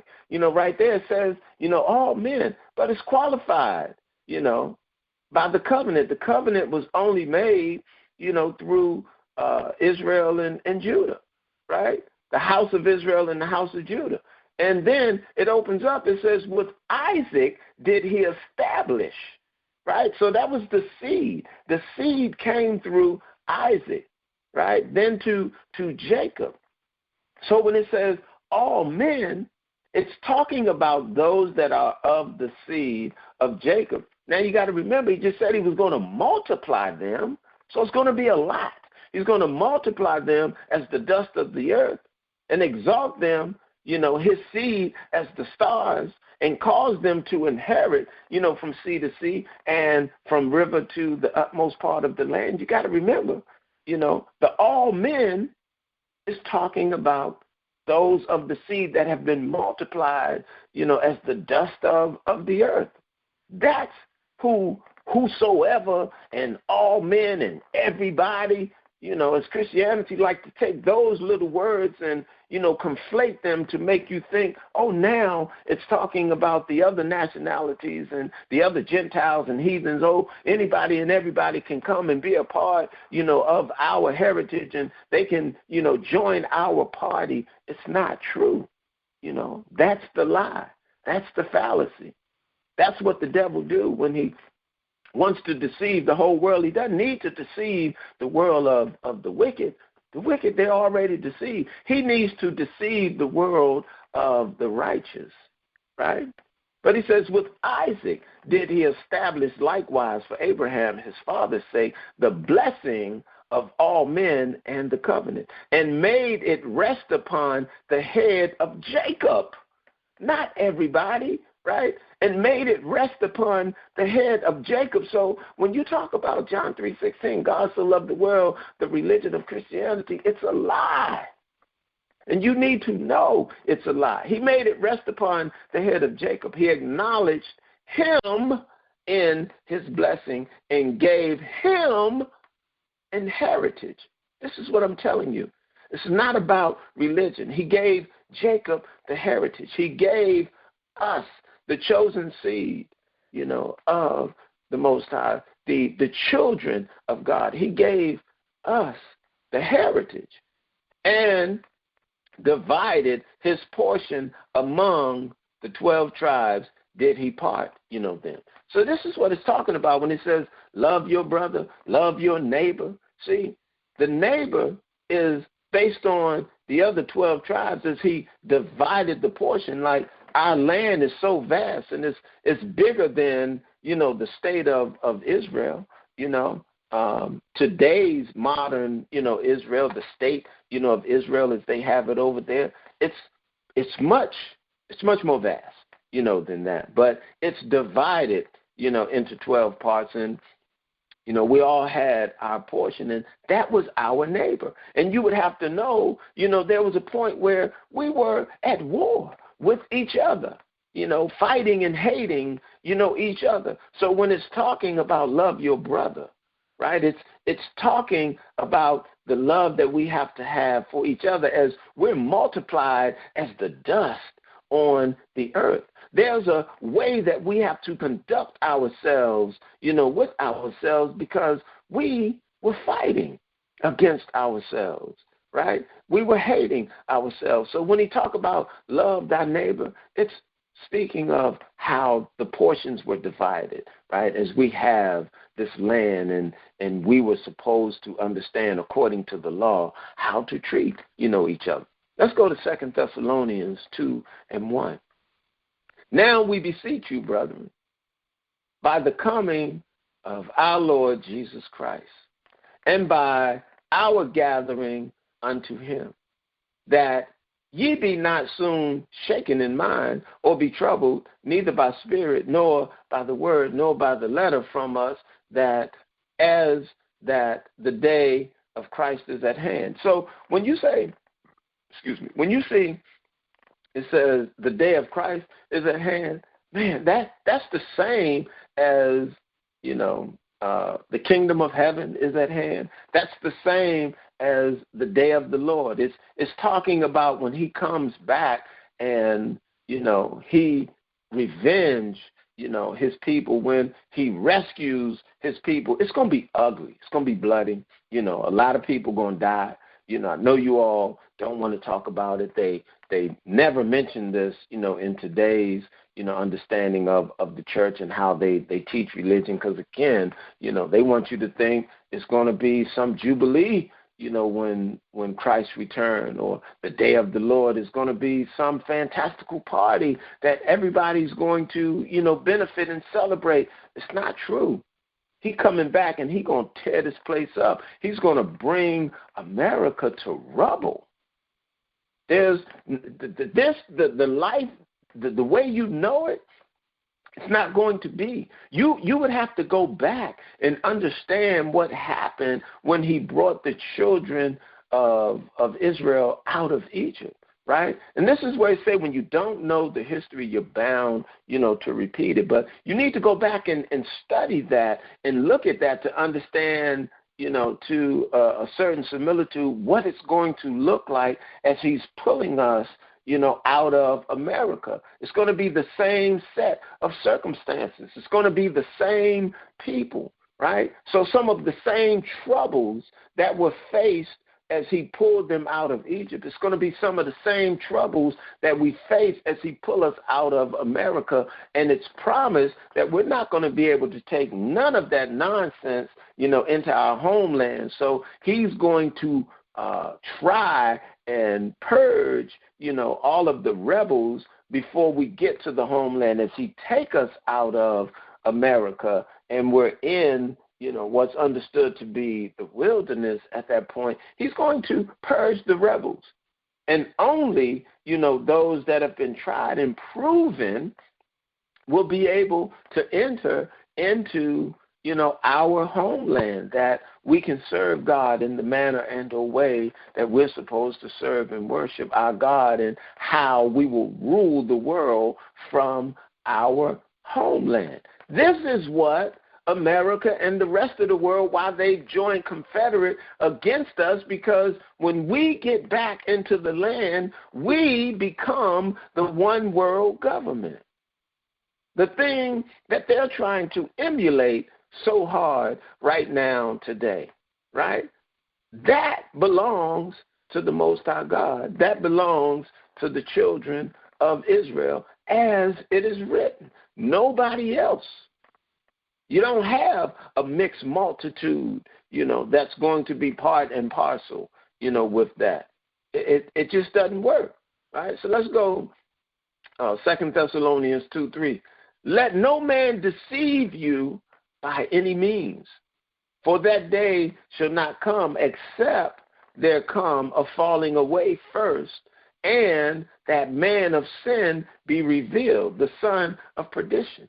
See, the man of sin to be revealed, that's the white man. I know, again, you hate it when I say that, but that man of sin, is the white man. He's the one that's in control of everything. He's the invisible man, the invisible hand, that's pulling the strings and using their resources to, create these policies and create this educational system, the things that keep us ignorant, to who we are and what it is that we need to do with God. That's the devil. This is why, as you've heard me say, a number of times, the white man is the devil, and it makes some of you so mad, and you're like, black people are devils too. It's like, I know that, right? But the chief devil is the white man, the one that's ruling and or controlling the world right now. Black people are not controlling the world right now. White people are controlling the world. It's true. They're in control, period. So right now, no one seems to know, who this man of sin, is. But he's going to be revealed. And he's going to be shown, that the words I'm saying are true when I say the white man is the devil. You're going to know he's the son of perdition, right? Number 4, who oppose and exalt himself above all that is called God or that is worshipped, so that he, as God, sit in the temple of God, showing himself that he is God, right? Let's look at this again. Who oppose and exalt himself above all that is called God. Now, you got to go back to what Jesus told the Sadducees and Pharisees. Is it not written in your law that ye are gods, right? So he opposed, himself, and he exalt himself above, all that is called God. So as we, ourselves, being the children of God, are called God, he exalts himself above even us. You see it. You know it to be true, right? Remember, the truth will make you free. I have no benefit, in trying to deceive you or telling you lies or wasting my time, here with foolishness, right? This is serious business. This is about your soul and bringing one sinner, or one, out of confusion that the angels, in heaven will celebrate.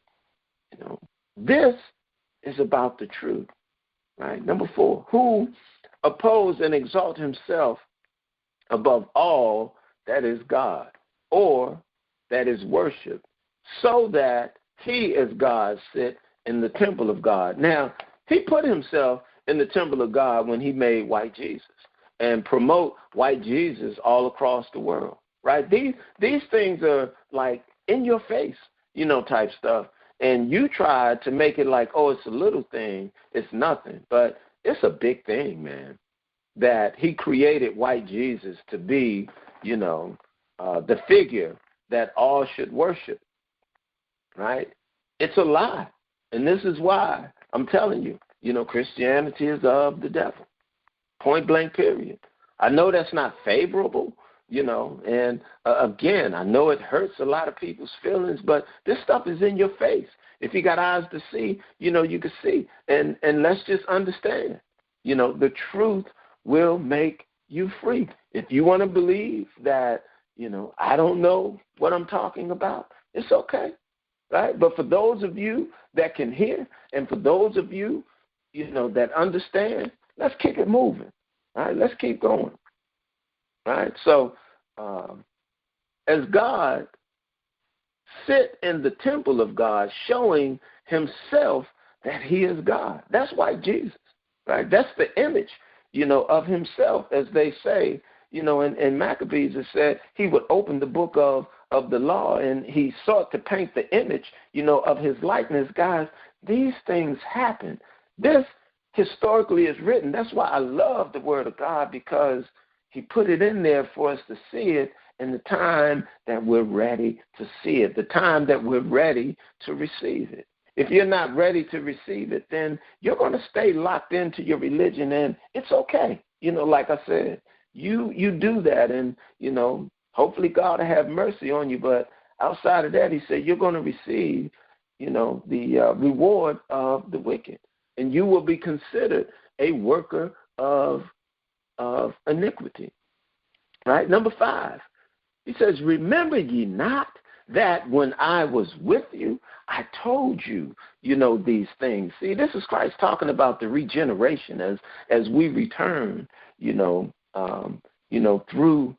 through time, as we return with Christ. Because he said, remember ye not that when I was with you, I told you these things. It's like he's talking to me, right now, like I told you these things. But because, as we come back, into this, we don't remember. And this is why, when the Holy Spirit, it says the Holy Spirit will come and bring, all things back to our remembrance. What is that saying? It's like, have we done this, before? Is there something, we're missing here? See, this is the hidden part of the story. This is what makes the mystery of God so great. And this is what makes religion so inferior, right? Come back to the point of your history, and come back to the point of your heritage, and understand what God is saying to his people, not to everybody else. God is talking to us. God is talking to the children of Israel. He ain't talking to nobody else. As he said, he have not dealt so with any other family or any other people. I know it hurt people's feelings to hear that, but that's the truth. But he said, remember ye not that when I was with you, I told you these things? And ye know that withhold that he might be revealed, in his time. And ye know what withhold that he might be revealed in his time. Now I want to jump down to number 9, right? It says, even him whose coming is after the working of Satan, with all power and signs and lying wonders, right? So again, realizing that Satan will transform himself into an angel of light, and his ministers, they would do the same. This is where we get religion, from. That's the whole point of transforming himself, into an angel of light, so he can sound, like he's, doing God's work. But that's what religion is. That's why religion is man-made, right? Even him whose coming is after the working of Satan, with all power, and signs and lying wonders, right? I mean, you got to look at, the system that they've set up, for government. You got to look at the weapons, that they've created. All these things, looking at the power and signs and lying, the lying wonders, all this great stuff. Like right now, when you look at America, you all feel like, this is such a great society. I mean, it's nothing like it. It's like you go somewhere else, in the world, and they got it bad. But America, America is full, of the power and signs and lying wonders. It's happening in real time right here in front of us. You see it, right? I mean, I'm talking, but as I'm talking, you can imagine and for yourself. You can fill in the blanks. You know what it's talking about. Go real quick to Luke 4 and number 6, right? Because I want you to understand, that when you talk about Satan with all his power, because some folks, want to believe that Satan doesn't have any power, but, Satan does have power, the power that God gave him, and he's using it, in the manner, that God has given him to use it. I mean, he's not rogue and, like he has some power in opposition, to the Creator himself. No, God is using, this devil for a particular purpose. But let's go to Luke, 4:6. It says, and the devil said unto him, talking about Christ, he said, all this power will I give thee. That's what he was, trying to tempt, Christ with, right? And the devil said unto him, all this power will I give thee, and the glory of them. For that is delivered unto me, right? So as he said, for that is delivered unto me, he's talking about what God gave him. God gave him the power or the ability, to do it. So look at this. He says, for that is delivered unto me, and to whomsoever I will give it. See, this is what we're saying. The devil, God gave the devil a certain power and or ability, and whoever the devil give it to, right, they can do that work. And this is why we have such a, what you consider such a great thing, in America, and how so many people in serving, and or ascending, to the heights of this society don't even know they're working for the devil.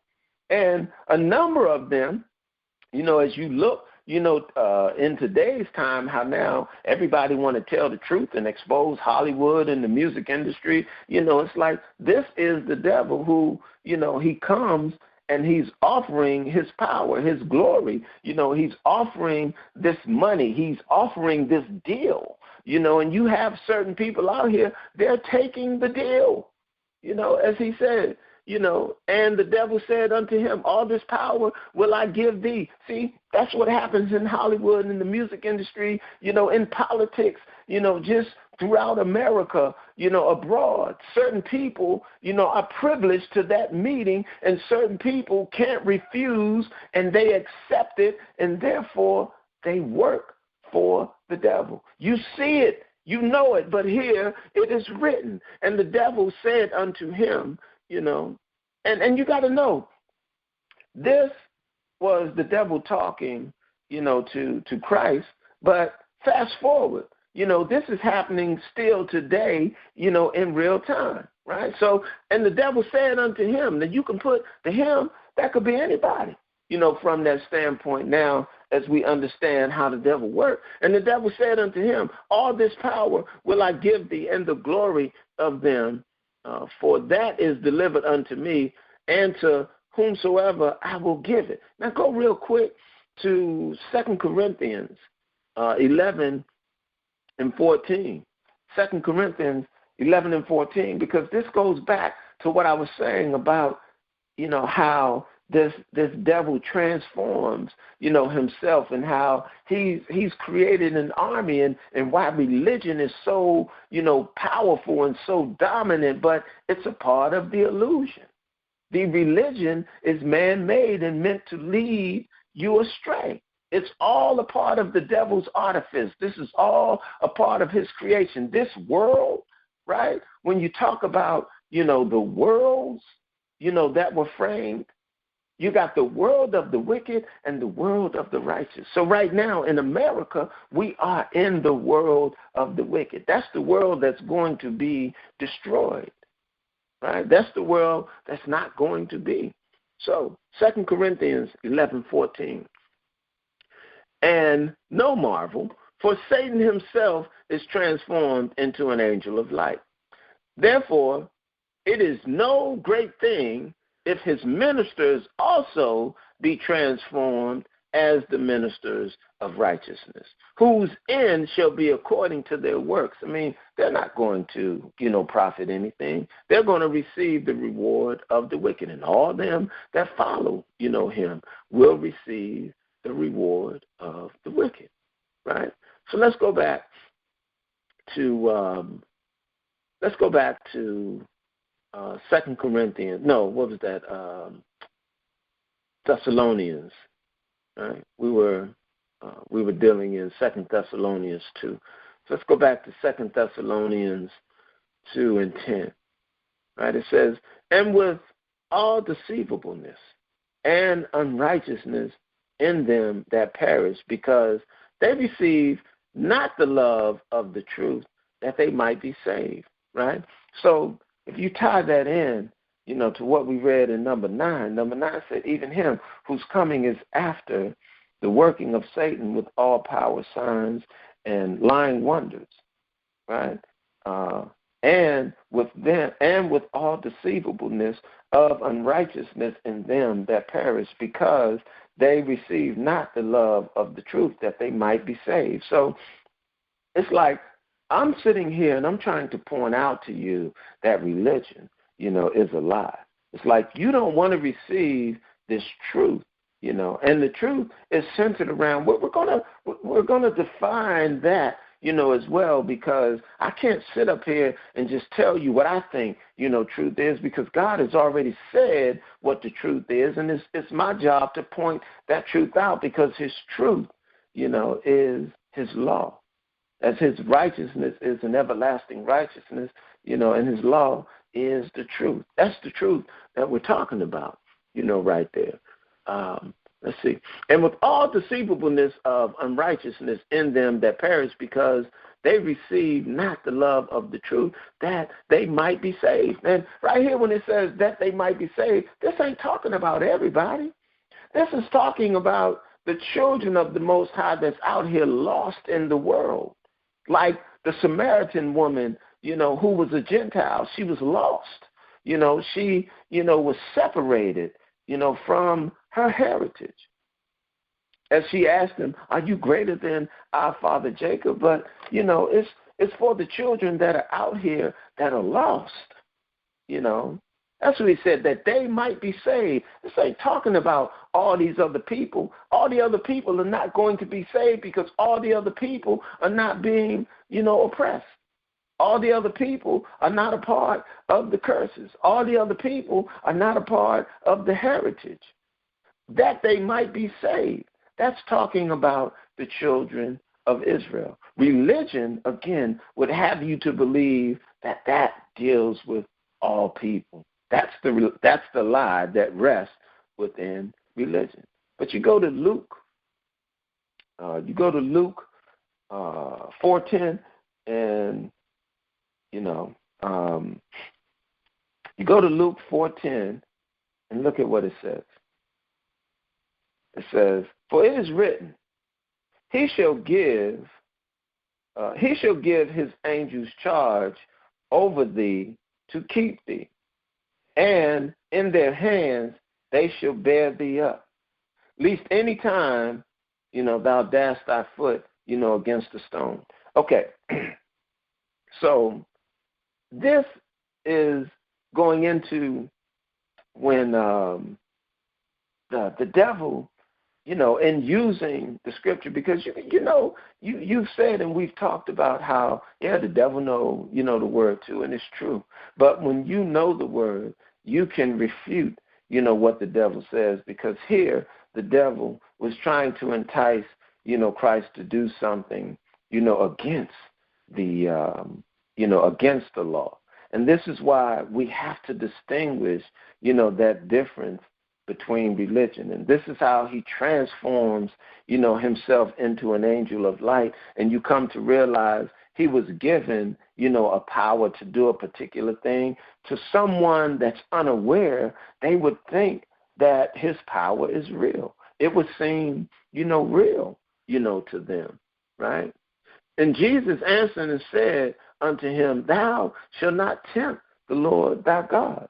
So it's like when the devil comes and he tells you, God so loved the world, and whosoever believes, shall be saved. You should be able to understand, through your heritage that no, God so loved Israel, and Israel is the world without end, that will be saved. You should understand the difference with respect to what God said and how the devil wants to, trick or trip you up into understanding something different outside of what God said, right? So it says, Luke 10, 4:10, it says, for it is written, he shall give his angels charge, over thee, right? As he told Christ, jump, it's like, jump off this high point. And, it said the angels they'll pick you up, they'll carry you, and won't nothing happen to you. See, that's how the devil, he looks to tempt, and that's how, he looks to try you to see if you understand. But if you know your heritage, and if you know this law, how God gave it, as God said, love, your brother, you will know when the devil comes and says, oh, your brother is that man over there and this man over here. You're able to say, no, my brother is the children of my people. You'll know the difference. But when you're not learned, then the tenets of religion seem good because they have this appearance of godliness, remembering the devil transformed himself into an angel of light, and all these preachers and bishops and apostles and ministers and all this, what they got going on, is a part of the trick. Those are his ministers that have transformed themselves, into the angel of light, but they have nothing to do with the Lord our God and or the heritage as it's written within this book, as I'm spending this time to point it out and to show you what it's talking about. Now let's go 2 Thessalonians 2:11. And for this cause, God shall send them strong delusion, that they should believe a lie. That's what's happening in religion. You're believing the lies of Christianity, right? You're under a strong delusion when you think you have a relationship, with God, that God knows your wicked heart, and that there's going to be, some forgiveness and or salvation for you as you continue to live your wicked life, that you continue to function in transgression, to what God said needs to be done, that you're so special that God is just going to overlook, your sins. It don't work like that. If you want him to overlook your sins, then you have to perform to the measure. If you don't perform to the measure and you don't prove yourself as Abraham had to prove himself, will make you think you don't have to prove yourself, right? We all have to prove ourselves according to the standard. The issue is you haven't been shown the standard. Religion have kept you blinded from these things, but the standard is within your heritage, tied to what he gave Jacob, the law, statutes, and the commandments. And inside of that, we have the judgments, right? That is the standard. That's the thing that we guide ourselves, after. That's the thing that we're held accountable to, right? When you talk about, the law, we still have the moral law. We still have the dietary law. We still have the civil law. We still have the customary law. We still have the law of faith. These are the things, that we use, to measure whether we, are living up to our heritage, right? Number 12, let me read that again. And for this cause, God shall send them strong delusion, that they should believe a lie, that they all might be damned who believe not the truth, but had pleasure in unrighteousness, right? So it's like right now you're living in this world, you've ascended, you're a millionaire, billionaire. It's like, you have pleasure in this unrighteousness, So when God returns, you're not going to receive, the reward of the righteous. You're going to receive the reward of the wicked. And all those of you who look up, to these people and, you're striving to, make it, in this society, then, you're going to find yourself having pleasure, in the unrighteousness when you're celebrating Christmas and you're celebrating Thanksgiving and Valentine, Day, and what's another one after Valentine Day, and they have so many, but you're celebrating, when they're celebrating. This is idolatry. This is unrighteousness, in the eyes of the Most High God. That they all might be damned who believe not the truth. What is the truth again?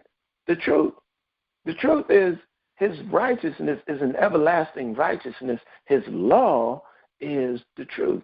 That's the truth. So if you're not dealing with that truth, right, if you're not believing in his law, but you have pleasure, in the law and or the standards of men, in the traditions of men, then you're going to receive the reward of the wicked. That's just how it goes, right? Let's go to Daniel. Daniel 2:19, right? Then was the secret revealed unto Daniel in a night vision. Then Daniel blessed the God of heaven. Daniel answered and said, Blessed be the name of God forever and ever. For wisdom and might are his. And he changed the times and the seasons. He removed kings and set up kings. He give wisdom unto the wise and knowledge to them that know understanding. He revealed the deep and secret things. He know what is in the darkness, and the light dwell with him. Right? So when we come back and we look, God, changed the times and the seasons.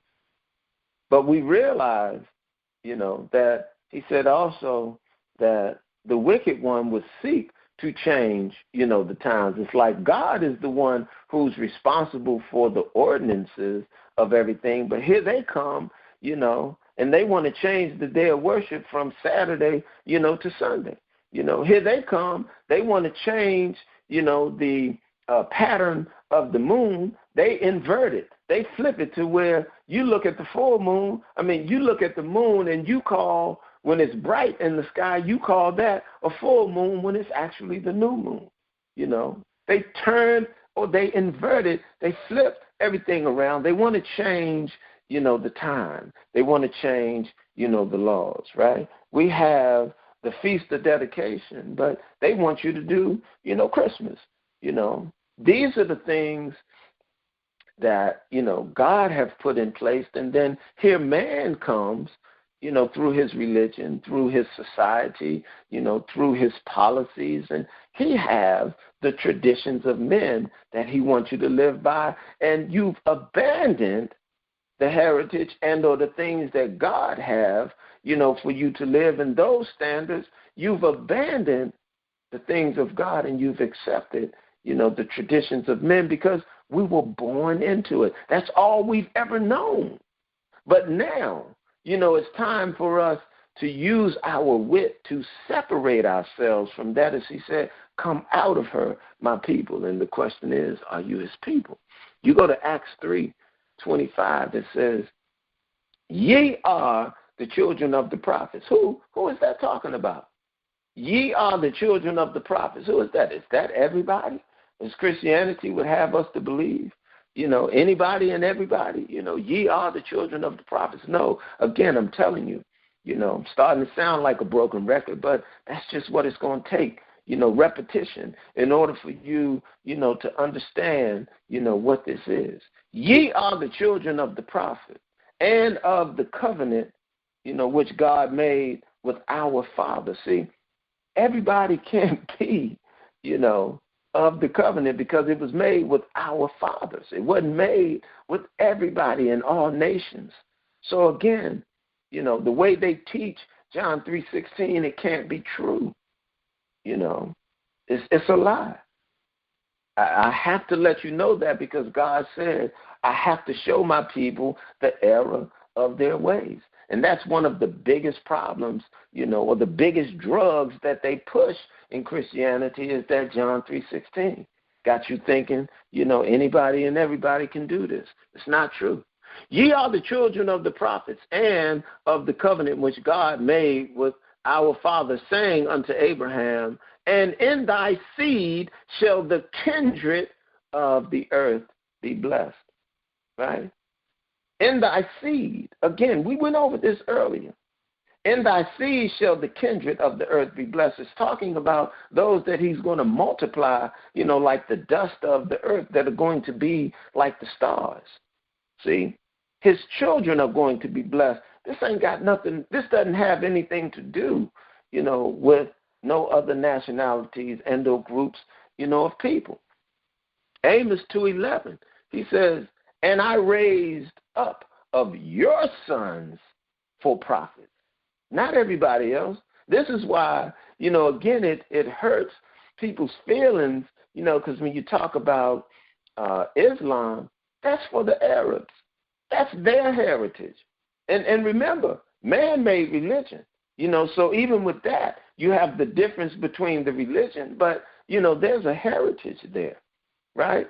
Those people have their own, you know, heritage, right? But there's no prophet, you know, within their heritage. It can't be. If there's a prophet in their heritage, then God is a liar because he said he dealt not with any other nation. He only dealt with the children of Israel. And here he says, I raised up of your sons for prophets and of your young men for Nazarites. It is even thus, O ye children of Israel. See, this is not, you know, about any other people, any other nationality, you know, of people. This heritage is specific to Israel. So you can't have, you know, a prophet in this nation and in that nation and of this people and of that people. I mean, all these prophets, the Buddhas and, you know, the Muhammad's and, you know, the Krishnas. And, I mean, these cannot be prophets because he's only talking to the children of Israel. Either God's word is true or God is a liar when he say, I have not dealt with any other nation. He only knows Israel, right? If he's dealing with another nation, then that would be considered adultery. And God, you know, is not a God that he would lie. As he have said, he only knows Israel. O ye children of Israel, saith the Lord. He said, I raised up of your sons for prophets, and of your young men for Nazarites. It is even thus, O ye children of Israel. Right? But look, but ye give the Nazarites wine to drink, and command the prophets, saying, prophesy not. Right? So it's like, you know, here I am trying to give you the understanding, and you're like, I don't want to hear that. You know, you want to hear, you know, what's in the religion. You want to hear the smooth words of God love, you know, everybody, and we're going to have this party, you know, when God come, and it's all going to be love, and everything going to be all right, y'all. And, you know, we're not going to have to worry about it, and God going to bless America. All those are lies, right? You want me to stop talking. You want the men of God to not do as Christ said. Let them know the kingdom of heaven, you know, is at hand. The day of the Lord is before us. The event within Revelations where the Euphrates River would dry up, which is the sign that the return of our Lord is at the front door. You don't want to hear, you know, that. You want to live according to the traditions, you know, of this world. You want to hear, you know, about what's happening, you know, within the politics, You want to understand the policies of this world. You want to keep this thing going, as it's saying, you're too busy. You're too caught up, in this, that you can even understand what God is doing. But again, you do that, and you're going to receive your reward for that. And we're going to, I'm going to continue to prophesy according to the prophecy. I'm going to continue to bring out these laws, statutes, commandments, this testimony to show you what God did and what God is going to do. I'm going to continue to give you the oracles of God that you can decide, or that you will not be able to say, I did not know. Right? God is a just God. And those, who openly enjoy, as you say, you're celebrating, with the wicked, so you find pleasure in this unrighteousness. So you're going to get your reward for that. Look at Romans 3:3, right? Romans 3:3. It says, for I wish that I myself were accursed from Christ for my brethren, my kinsmen according to the flesh, who are Israelites. So again, even Paul, if they want you to think Paul is talking to everybody, Paul is talking, to his kinsmen according to the flesh. He say, who are Israelites. It never changes. The only time it changes is when you allow yourself, to be convinced, by the religion. Right? Who are Israelites? To whom pertaineth the adoption? The adoption is talking about, again, remember, it's split. The kingdom of Israel split. There were two. So the adoption is bringing the northern kingdom, back into the fold, that it can be one kingdom again. Right? I'll get into that, even more within another, one of the discussions and the lessons that are put together. But you need to know that the way religion have explained this to you, it's all a lie. It's not true. It has nothing to do with the adoption, bringing in, the Chinese people, bringing in the Arabs, bringing in people of other nationalities, just because they say, I believe in Jesus. I believe, Jesus. I believe Jesus, Jesus, Jesus. I believe that now they can be brought in. That's not what it's talking about. You can't bring other people into a heritage. It has never happened. It will never happen. You can do it with a religion, but this is not about a religion as you've seen. This is about the heritage that God gave to a particular people, that we must live according to the heritage. But see, we split at one point in time, and we were at war, or we have been at war, with ourselves, ever since. But we're coming back, to be one nation, one kingdom, to be ruled under God, that we can now rule the world. So the adoption is based on how we're being brought back to the Most High God. The northern kingdom and the southern kingdom coming together as one, right? Who are Israelites? To whom pertaineth the adoption and the glory and the covenants, and the giving of the law and the service of God and the promises. All those things are tied strictly to the children of Israel. Whose are the fathers, right? The fathers. I mean, you're talking about Abraham, Isaac, and Jacob. That's not everybody in the whole world. Whose are the fathers? And of whom, as concerning the flesh, Christ came. See, Christ didn't come for everybody. Christ came concerning the Israelites, right? It says, whose are the fathers? And of whom, concerning the flesh, Christ came.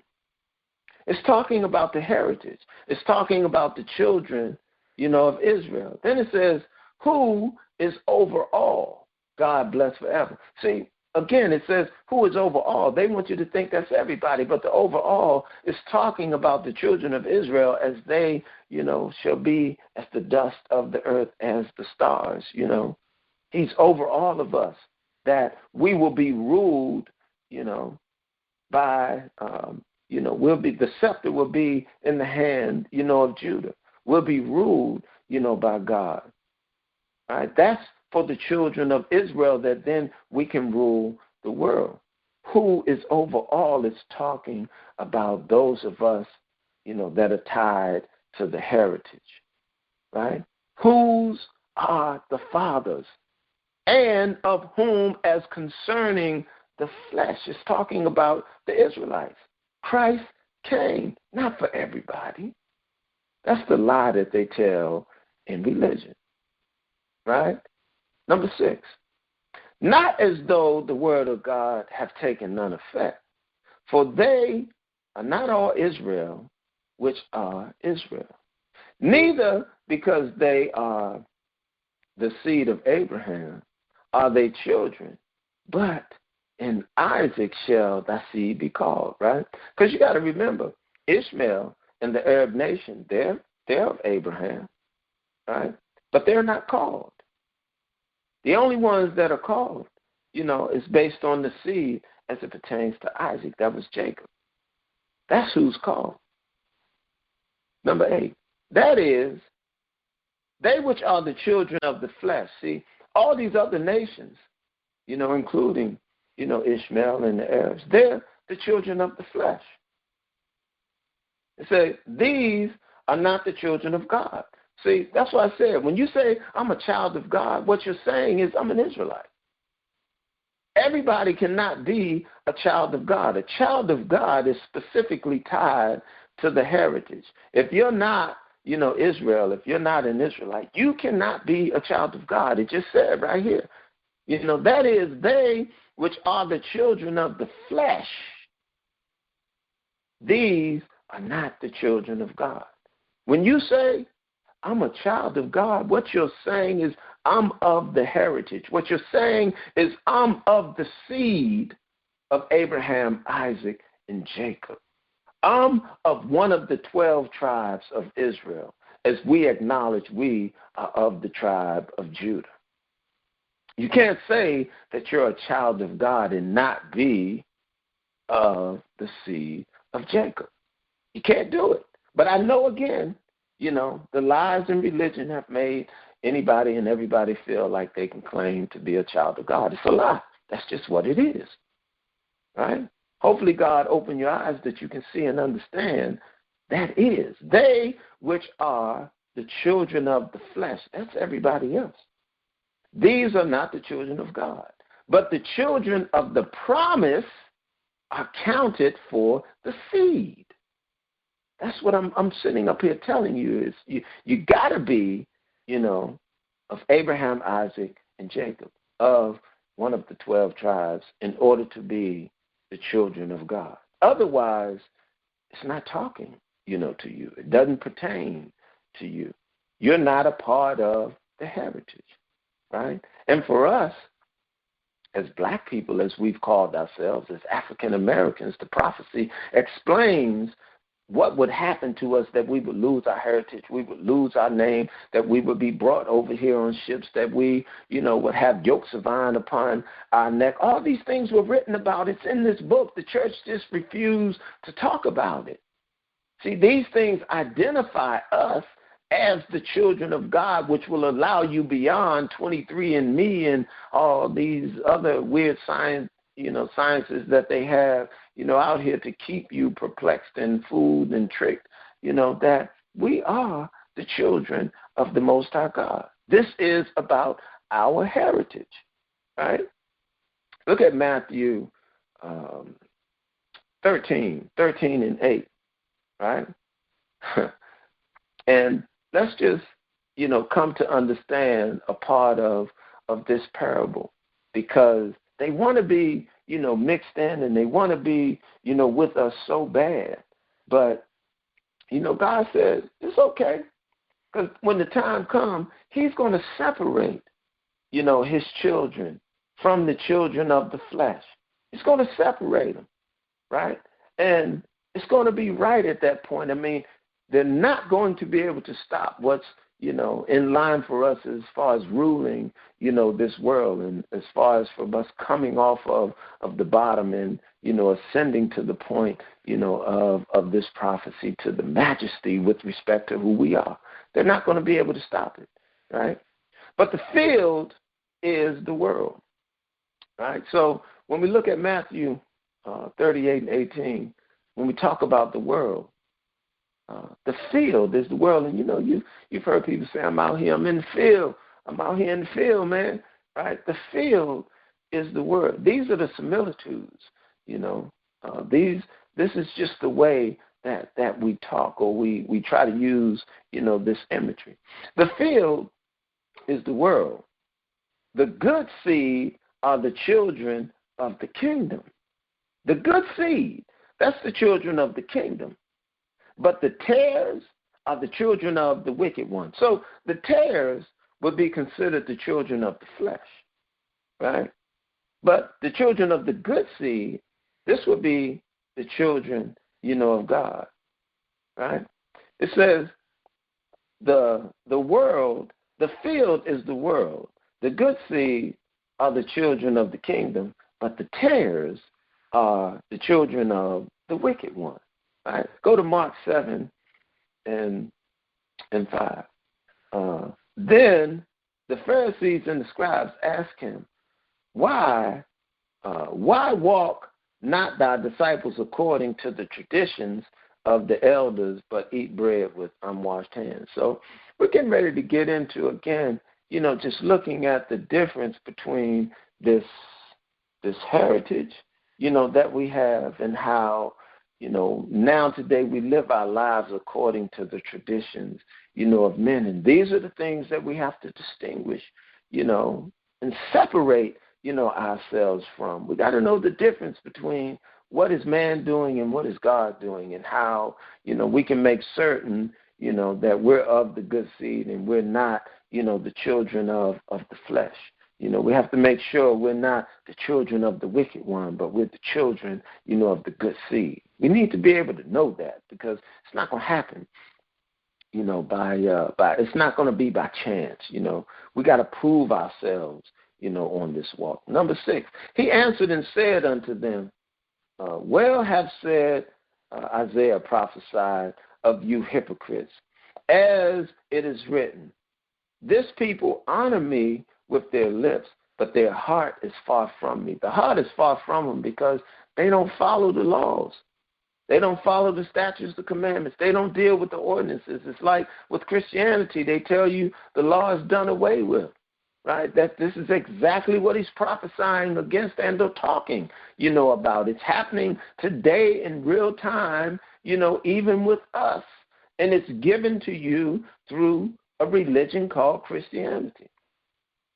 Well, have Isaiah prophesied of you hypocrites, as it is written, this people honor me with their lips, but their heart is far from me. Howbeit in vain do they worship me, teaching for the doctrine the commandments of men. That's what you're dealing with when you're dealing with religion. You have the commandments of men when they tell you God love everybody. When they tell you, come as you are and you can stay as you are. When they tell you, can't nobody judge you. All of these are the commandments, of men. When they say each church, should have the ability, to prescribe, depending on what you believe and, how you see yourself. It's like all of this is made up. These are the commandments, of men, right? He said, howbeit, this people, he said, this people honor me with their lips, but their heart is far from me. Howbeit in vain they do worship me, teaching the doctrine, the commandments of men, for laying aside the commandments of God. Ye hold the traditions of men, as the washing of pots and cups, and many other such like things ye do. Right? That's what we're talking about.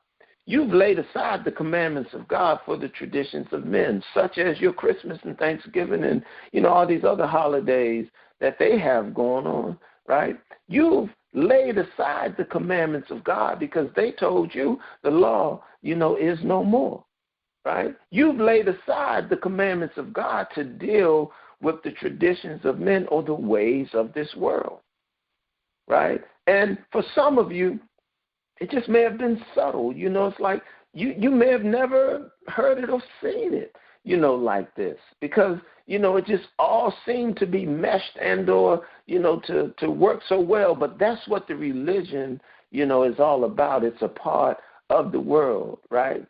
That's when you're out there in the field, that's the world that it's talking about, that all of this seemed to go hand in hand. That's how it's the work, of the devil, right? Number 9, it says, and he said unto them, full well ye reject the commandments of God. And that's like right now as I'm bringing this out, to you, and I'm explaining to you, what God is saying according to his commandments. You're rejecting it because you want your religion. You want to stay true, to the commandments of men. Isaiah was prophesying and or talking about you when he was providing this prophecy, right? And he said, you reject the commandments of God that you may keep your own traditions. That's the truth. You reject the commandments of God that you may keep your own traditions. You reject the commandments of God that you may keep your own traditions. I just need you to look at that. I need you to analyze, that, and come to see how the traditions, of the world have pushed aside or suppressed the commandments of God. How they've used religion, to take you away from the commandments of God. And they've used religion and they've used Jesus to make you believe that the commandments are no more. Like, you don't have to acknowledge it. All you got to do is just look at Jesus. Jesus, Jesus, Jesus. Just look at Jesus, and everything's going to be all right. But no, we still have to do what Jesus did because Jesus kept the commandments. Jesus dealt with the testimonies of the Most High God. He explained the prophecy. We have to do this work, right? So, but he's saying, you reject the commandments of God that you may keep your own tradition. And that's what you got, your own tradition. When it comes down to Christmas, you're like, this is for the children. When it comes down to Thanksgiving, we're just getting together. Whenever it comes, to anything that you want to do pertaining to this world, you have an excuse and a reason as to why you do it outside of separating yourself from it. As he say, come out of her, my people. Have no pleasure in the unrighteousness. The thing is, you don't see it as unrighteous. Why? Because you're tied in. You're plugged into the world. You're plugged into the religion. These things go hand in hand to make you think evil is fair seeming. Like, it's okay. It's all right. God will overlook a little bit of sin. God is not going to overlook it.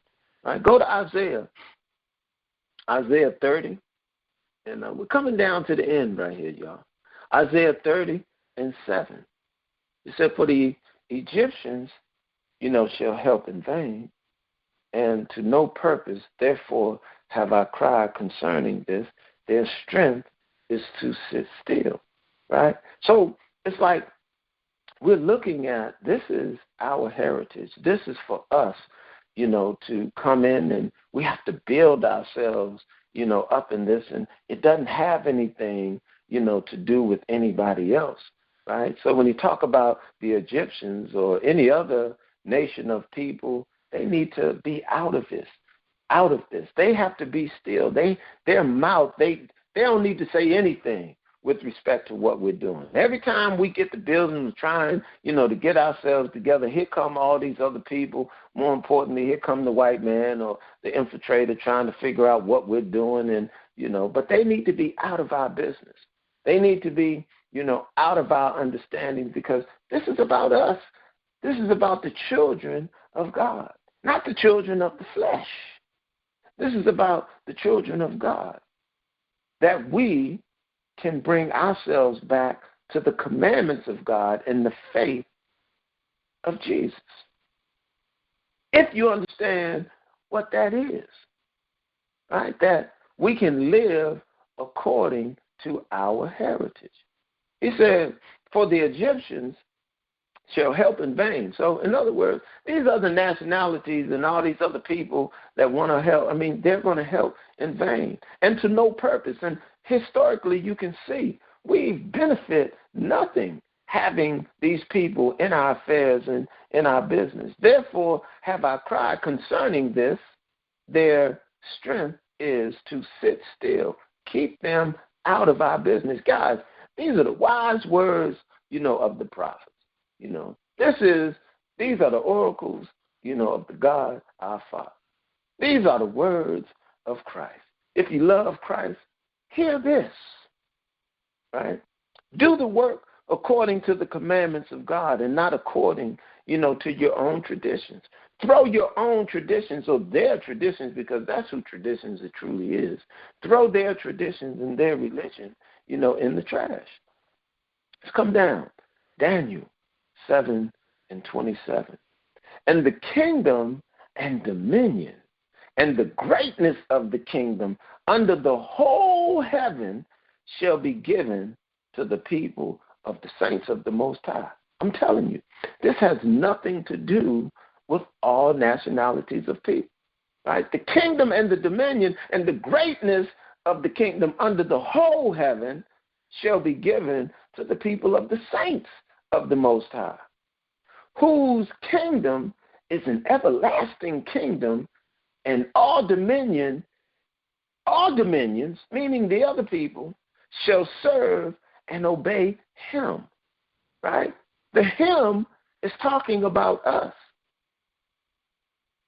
Here, too, is the end of the matter. Now, I know religion would say, oh, that's Christ, and yes, that is Christ. But we're the ambassadors of Christ, and he said, is it not written in your law that ye are God's children, of the Most High? And that's why I say nobody gets to claim, that they're God. They loosely use this term, oh, I'm a God, and no different than they loosely use the term, of a friend, out here. But it means something. In order to be a God, you have to be a child of the Most High. You can't be a God and not be a child of the Most High. Just like we know there's the children, of the flesh, and then, there's the children of God.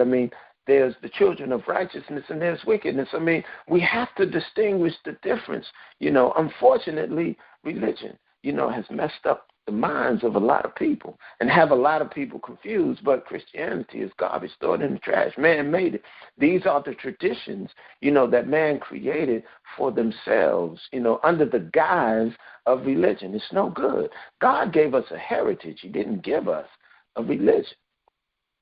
And the kingdom and dominion and the greatness of the kingdom under the whole heaven shall be given to the people of the saints of the Most High. Who is that? That's the children of God, not the whole world and anybody and everybody just because they say, I believe in Jesus, right?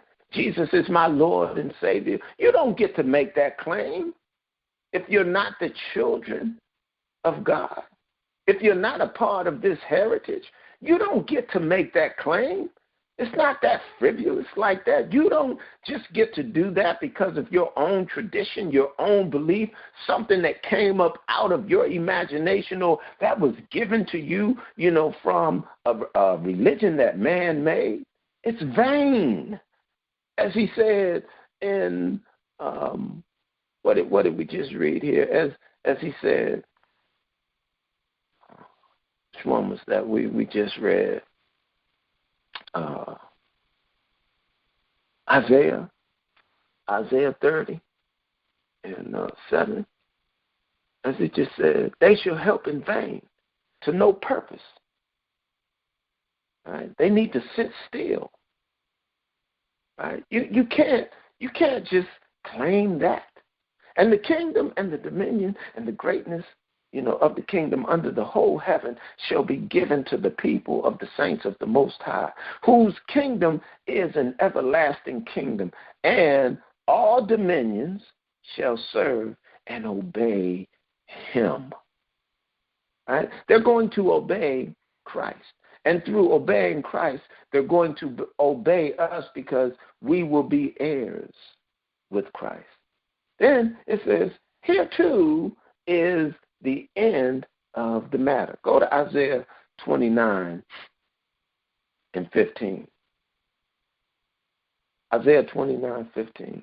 Woe unto them that seek deep to hide their counsel from the Lord. This is talking about the evil people, right? The wicked, those that want to be invisible, and they're, the puppet masters. Woe unto them that seek deep to hide their counsel from the Lord. And their works are in dark. And they say, who see us? And who know us? Right? Surely your turning of things upside down shall be esteemed as the potter's clay. And when you look at the world, that's what they've done, right now. They've turned things upside down, inside out. They've changed times and changed laws, but it's just a shadow of things. It's not going to stay. They're not successful. It's in vain. Right? It's just a trick. As many people as they can trick, until their time, is no more. Esau is the end of the world. Jacob is the beginning, of the world. And they've turned things upside down, right? Shall be esteemed as the potter's clay. For shall the work say unto him that made it, he made me not, right? It's like you forget that this man is a part of the creation. This man is not the creator, but you're so in tune, to what they're saying and what they're doing. You're treating and they're giving them the reverence, of the Lord, and you shouldn't do that, right? Because they do not have that power. But let's look at this again. For shall the work say of him that made it, he made me not? Or shall the thing framed say to him that framed it, he had no understanding, right? So we need to look at what God is saying is true. What man is saying, is a lie. What man is dealing with, is vain. God gave us a heritage. Man gave us the religion, right? But you want to focus on what man is saying, and you want to be tapped into, the customs and traditions, your own custom and traditions as it's written. You do that. And again, you're going to receive, your reward, for that. So I'm coming down, to the end. Got a few more verses I want to give you all. And, hopefully, you're picking up, what's being said here to separate and make a difference between what is this corrupt and crooked religion and what is the truth and pristine purity of the heritage that God gave, not to everybody, but to the children of God, which is different than the children of the flesh. If you're not, of the seed according to Abraham, Isaac, and Jacob, you are the children of the flesh, right? And you, based on your heritage and nationality, those other dominions, you're going to have to come, and obey, within the dominion of the children of the Most High God, right? You'll be, under the leadership of the children of the Most High God and Christ. That's just the way it's written, right? It's our responsibility to lead the world in righteousness and in peace. The world don't know peace.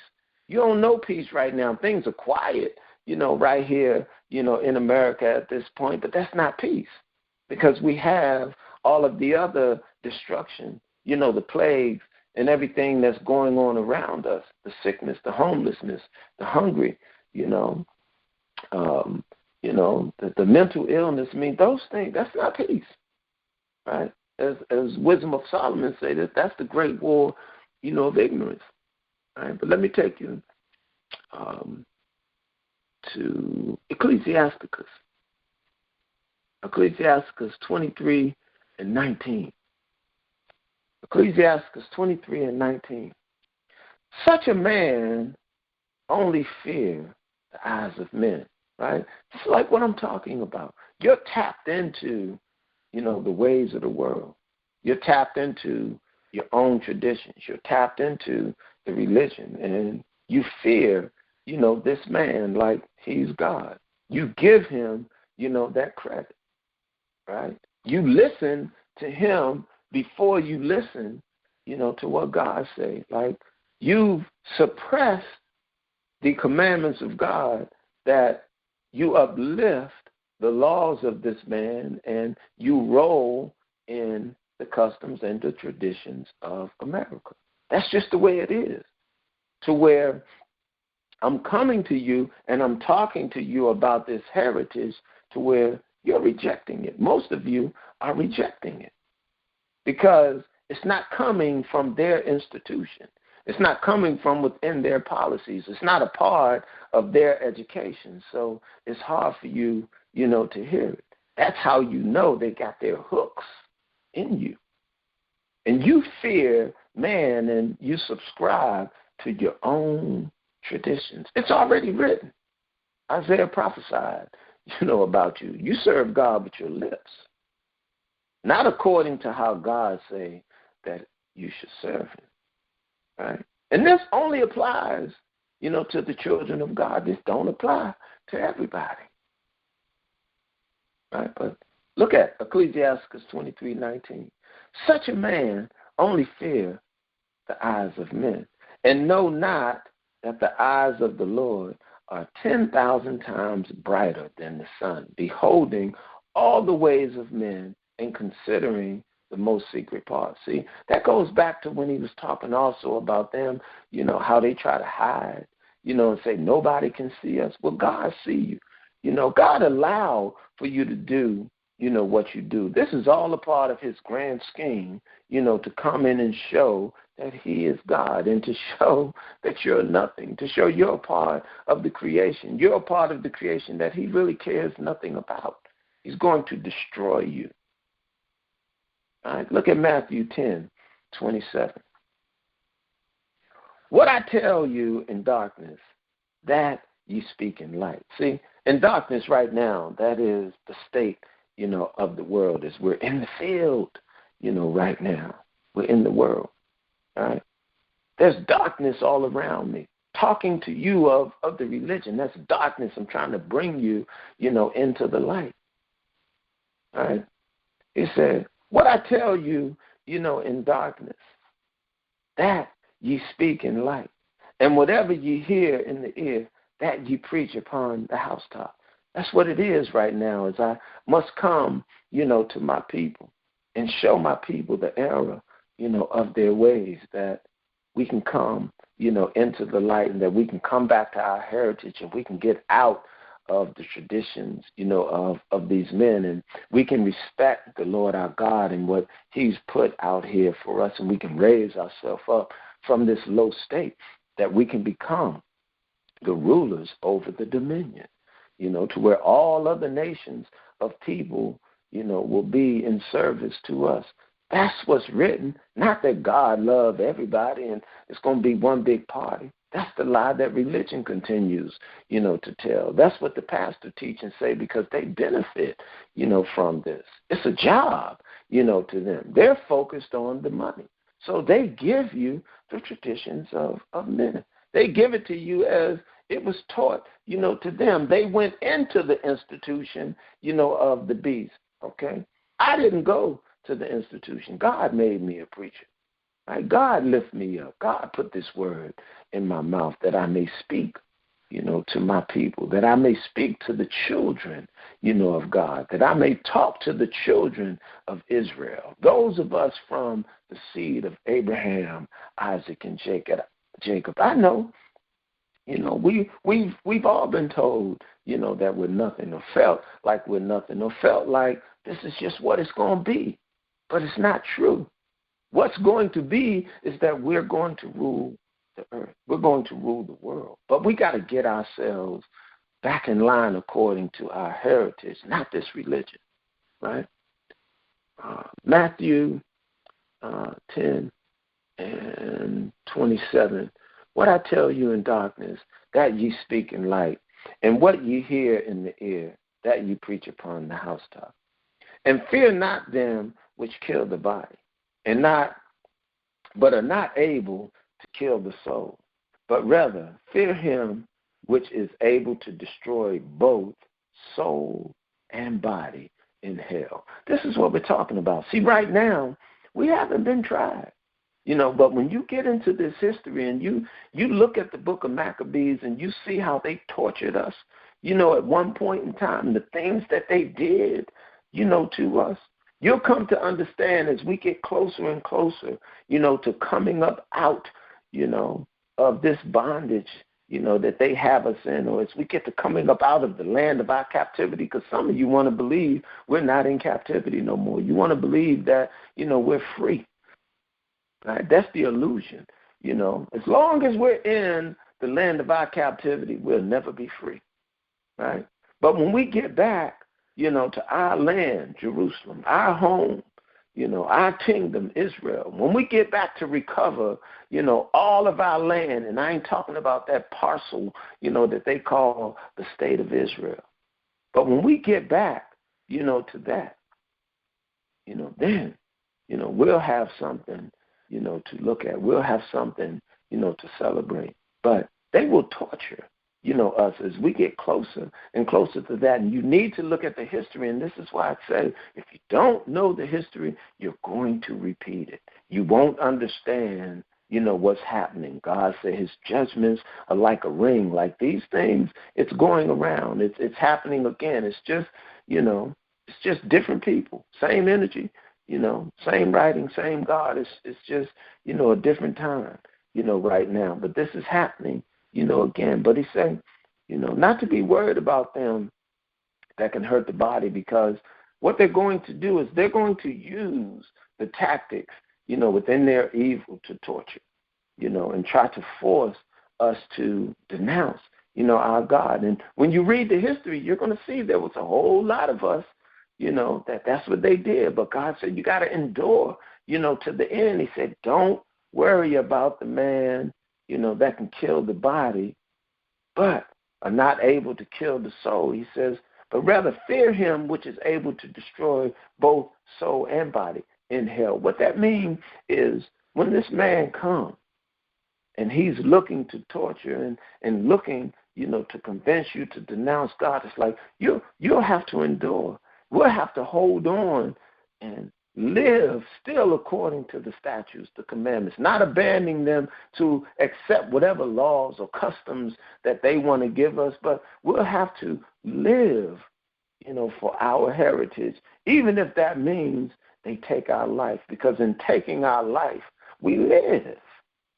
If you understand, what it means to have faith, in our God and believe the testimonies according to how it's written, what God said he's going to do and how we're going to be, protected, and you understand the regeneration, as we travel, as we deal in the laws, statutes, and commandments of our God, as we are the children, of God. There's nothing that they can do to us.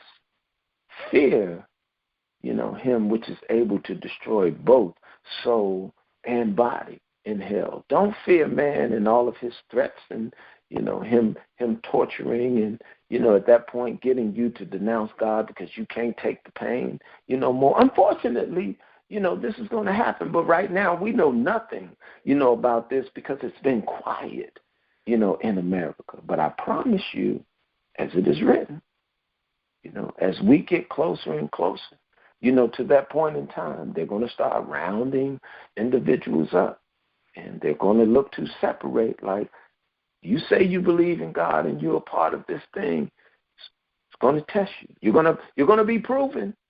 You're not going to just be able to do this as you make it up, in your head. You're going to have to prove, that you are true to God and that you're a child, of God, right? And fear not them which kill the body, but are not able to kill the soul, but rather fear him which is able to destroy both soul and body in hell. Look at James 1 and 12. All right? After that, I got 2 more verses and I'm done. James 1 and 12. Blessed is the man that endure temptation when he is tried. That's what I'm telling you. right? We're going to come to a point where they're going to try us.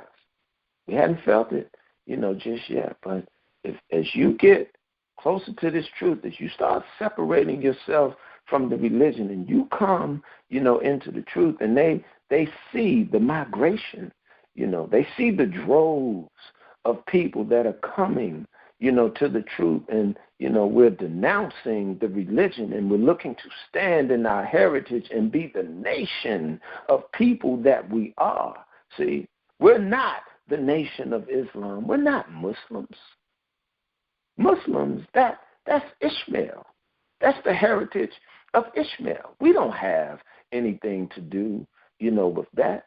It was good, for the time that it was here. But as we wake up, we're not Muslims. We are the children of Israel. We are the children of God. See? You can't be a Muslim and be a child of God. Right? You can't be a part of a religion and be a child of God. You just can't. Because this has nothing to do with the religion. This has everything to do with the heritage. Our heritage has nothing to do with Ishmael. Our heritage has everything, to do with Jacob, the seed, of Isaac. Abraham, Isaac, and Jacob. Not Abraham, Isaac, Jacob, and Ishmael. Abraham, Isaac, and Jacob. See, you've been tricked. We've all been tricked. And we've only known, religion because it resembles godliness. But I tell you, there's no knowledge in religion. Right? That's what the great war of ignorance, is all about. Right? Blessed is the man that endure temptation. For when he is tried, he shall receive the crown of life, which the Lord hath promised to them that love him. Right? You say you love him. As he said, if you love me, keep my commandments. That's what he said, John 14, I believe it was. He said, if you love me, keep my commandments. I think that was John 14:12. Right, but you can look it up. If you love me, keep my commandments. Right. Go to Joel 2:27. What does it say? Ye shall know that I am in the midst of Israel. Again, when you read this book, it's not talking about anyone, anything, anybody but the children of Israel. The religion would have you believe that there's something else going on. This is why, you got to distinguish the difference and know that the religion is tied to the traditions, of men. It's tied to the understanding of men. It has nothing to do with what God has prepared for his people. You're either the children of the flesh, right, or you're the children, of God. You can't qualify, or you can't say that you're a child of God and not be an Israelite. You just can't. Because a child of God, is an Israelite. A child of God is a part of the heritage that God gave Jacob, changing his name to Israel. We touched on it, throughout these precepts. As I've explained it, you've seen the heritage is to Israel, nobody else. Right? Joel 2:27. And you shall know that I am in the midst of Israel, and that I am the Lord your God. Nobody else. I'm in the midst of Israel, and I am the Lord your God, and none else. And my people shall never be ashamed. See? This is exclusive. God loves Israel. When they say God so loved the world, God loved Israel. That's the world that God loved, not the world as in the wicked world of religion. God don't love that. because that's a lie. Has nothing to do with God. He said, you should know that I'm in the midst of Israel and that I am the Lord your God. He's talking to Israel. If you're not of Israel, if you're not of the seed of Jacob, if you're not of the 12 tribes, of Israel, God ain't dealing with you. That's just the hard truth. I'm sorry. No, again, I'm not sorry. It's unfortunate, that religion, have, tricked your mind or led you astray or have spoiled you to believe, some nonsense or some ignorance. But this is the truth. The truth will make you free. And you should know that I am in the midst of Israel, and I am the Lord your God, and none else. And my people should never be ashamed. See, religion wants you to believe Jesus came and changed, some of this. But Jesus wouldn't do that, because that would be contrary to the law of God. That would be contrary to the prophecy. That's why I say you're, living according to your own traditions. Religion has established a separate set of standards. But when you don't know what's written, in this Bible according to the heritage, they can tell you that. It sounds good, and you believe it. As they say, to the prophets, prophesy not. We don't want to hear that. We don't want to hear what you're talking about, Zion.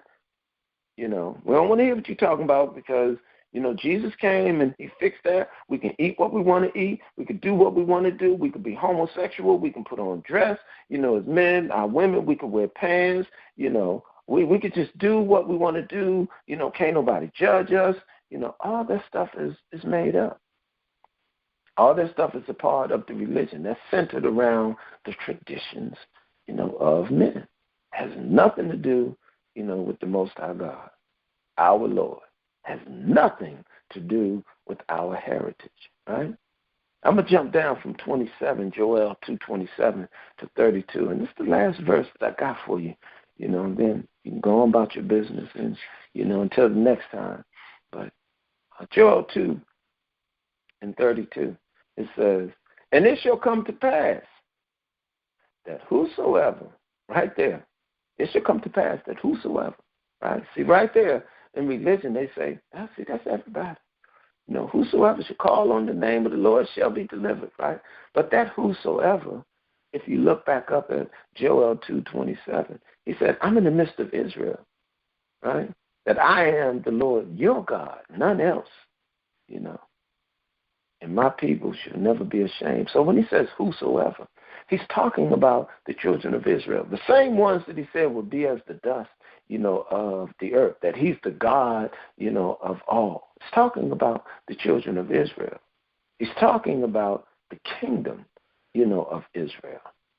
That's the whosoever, because you had 12 tribes, right? And it's going to be a great number, as it pertains to the children of Israel, as he said, will be as the stars.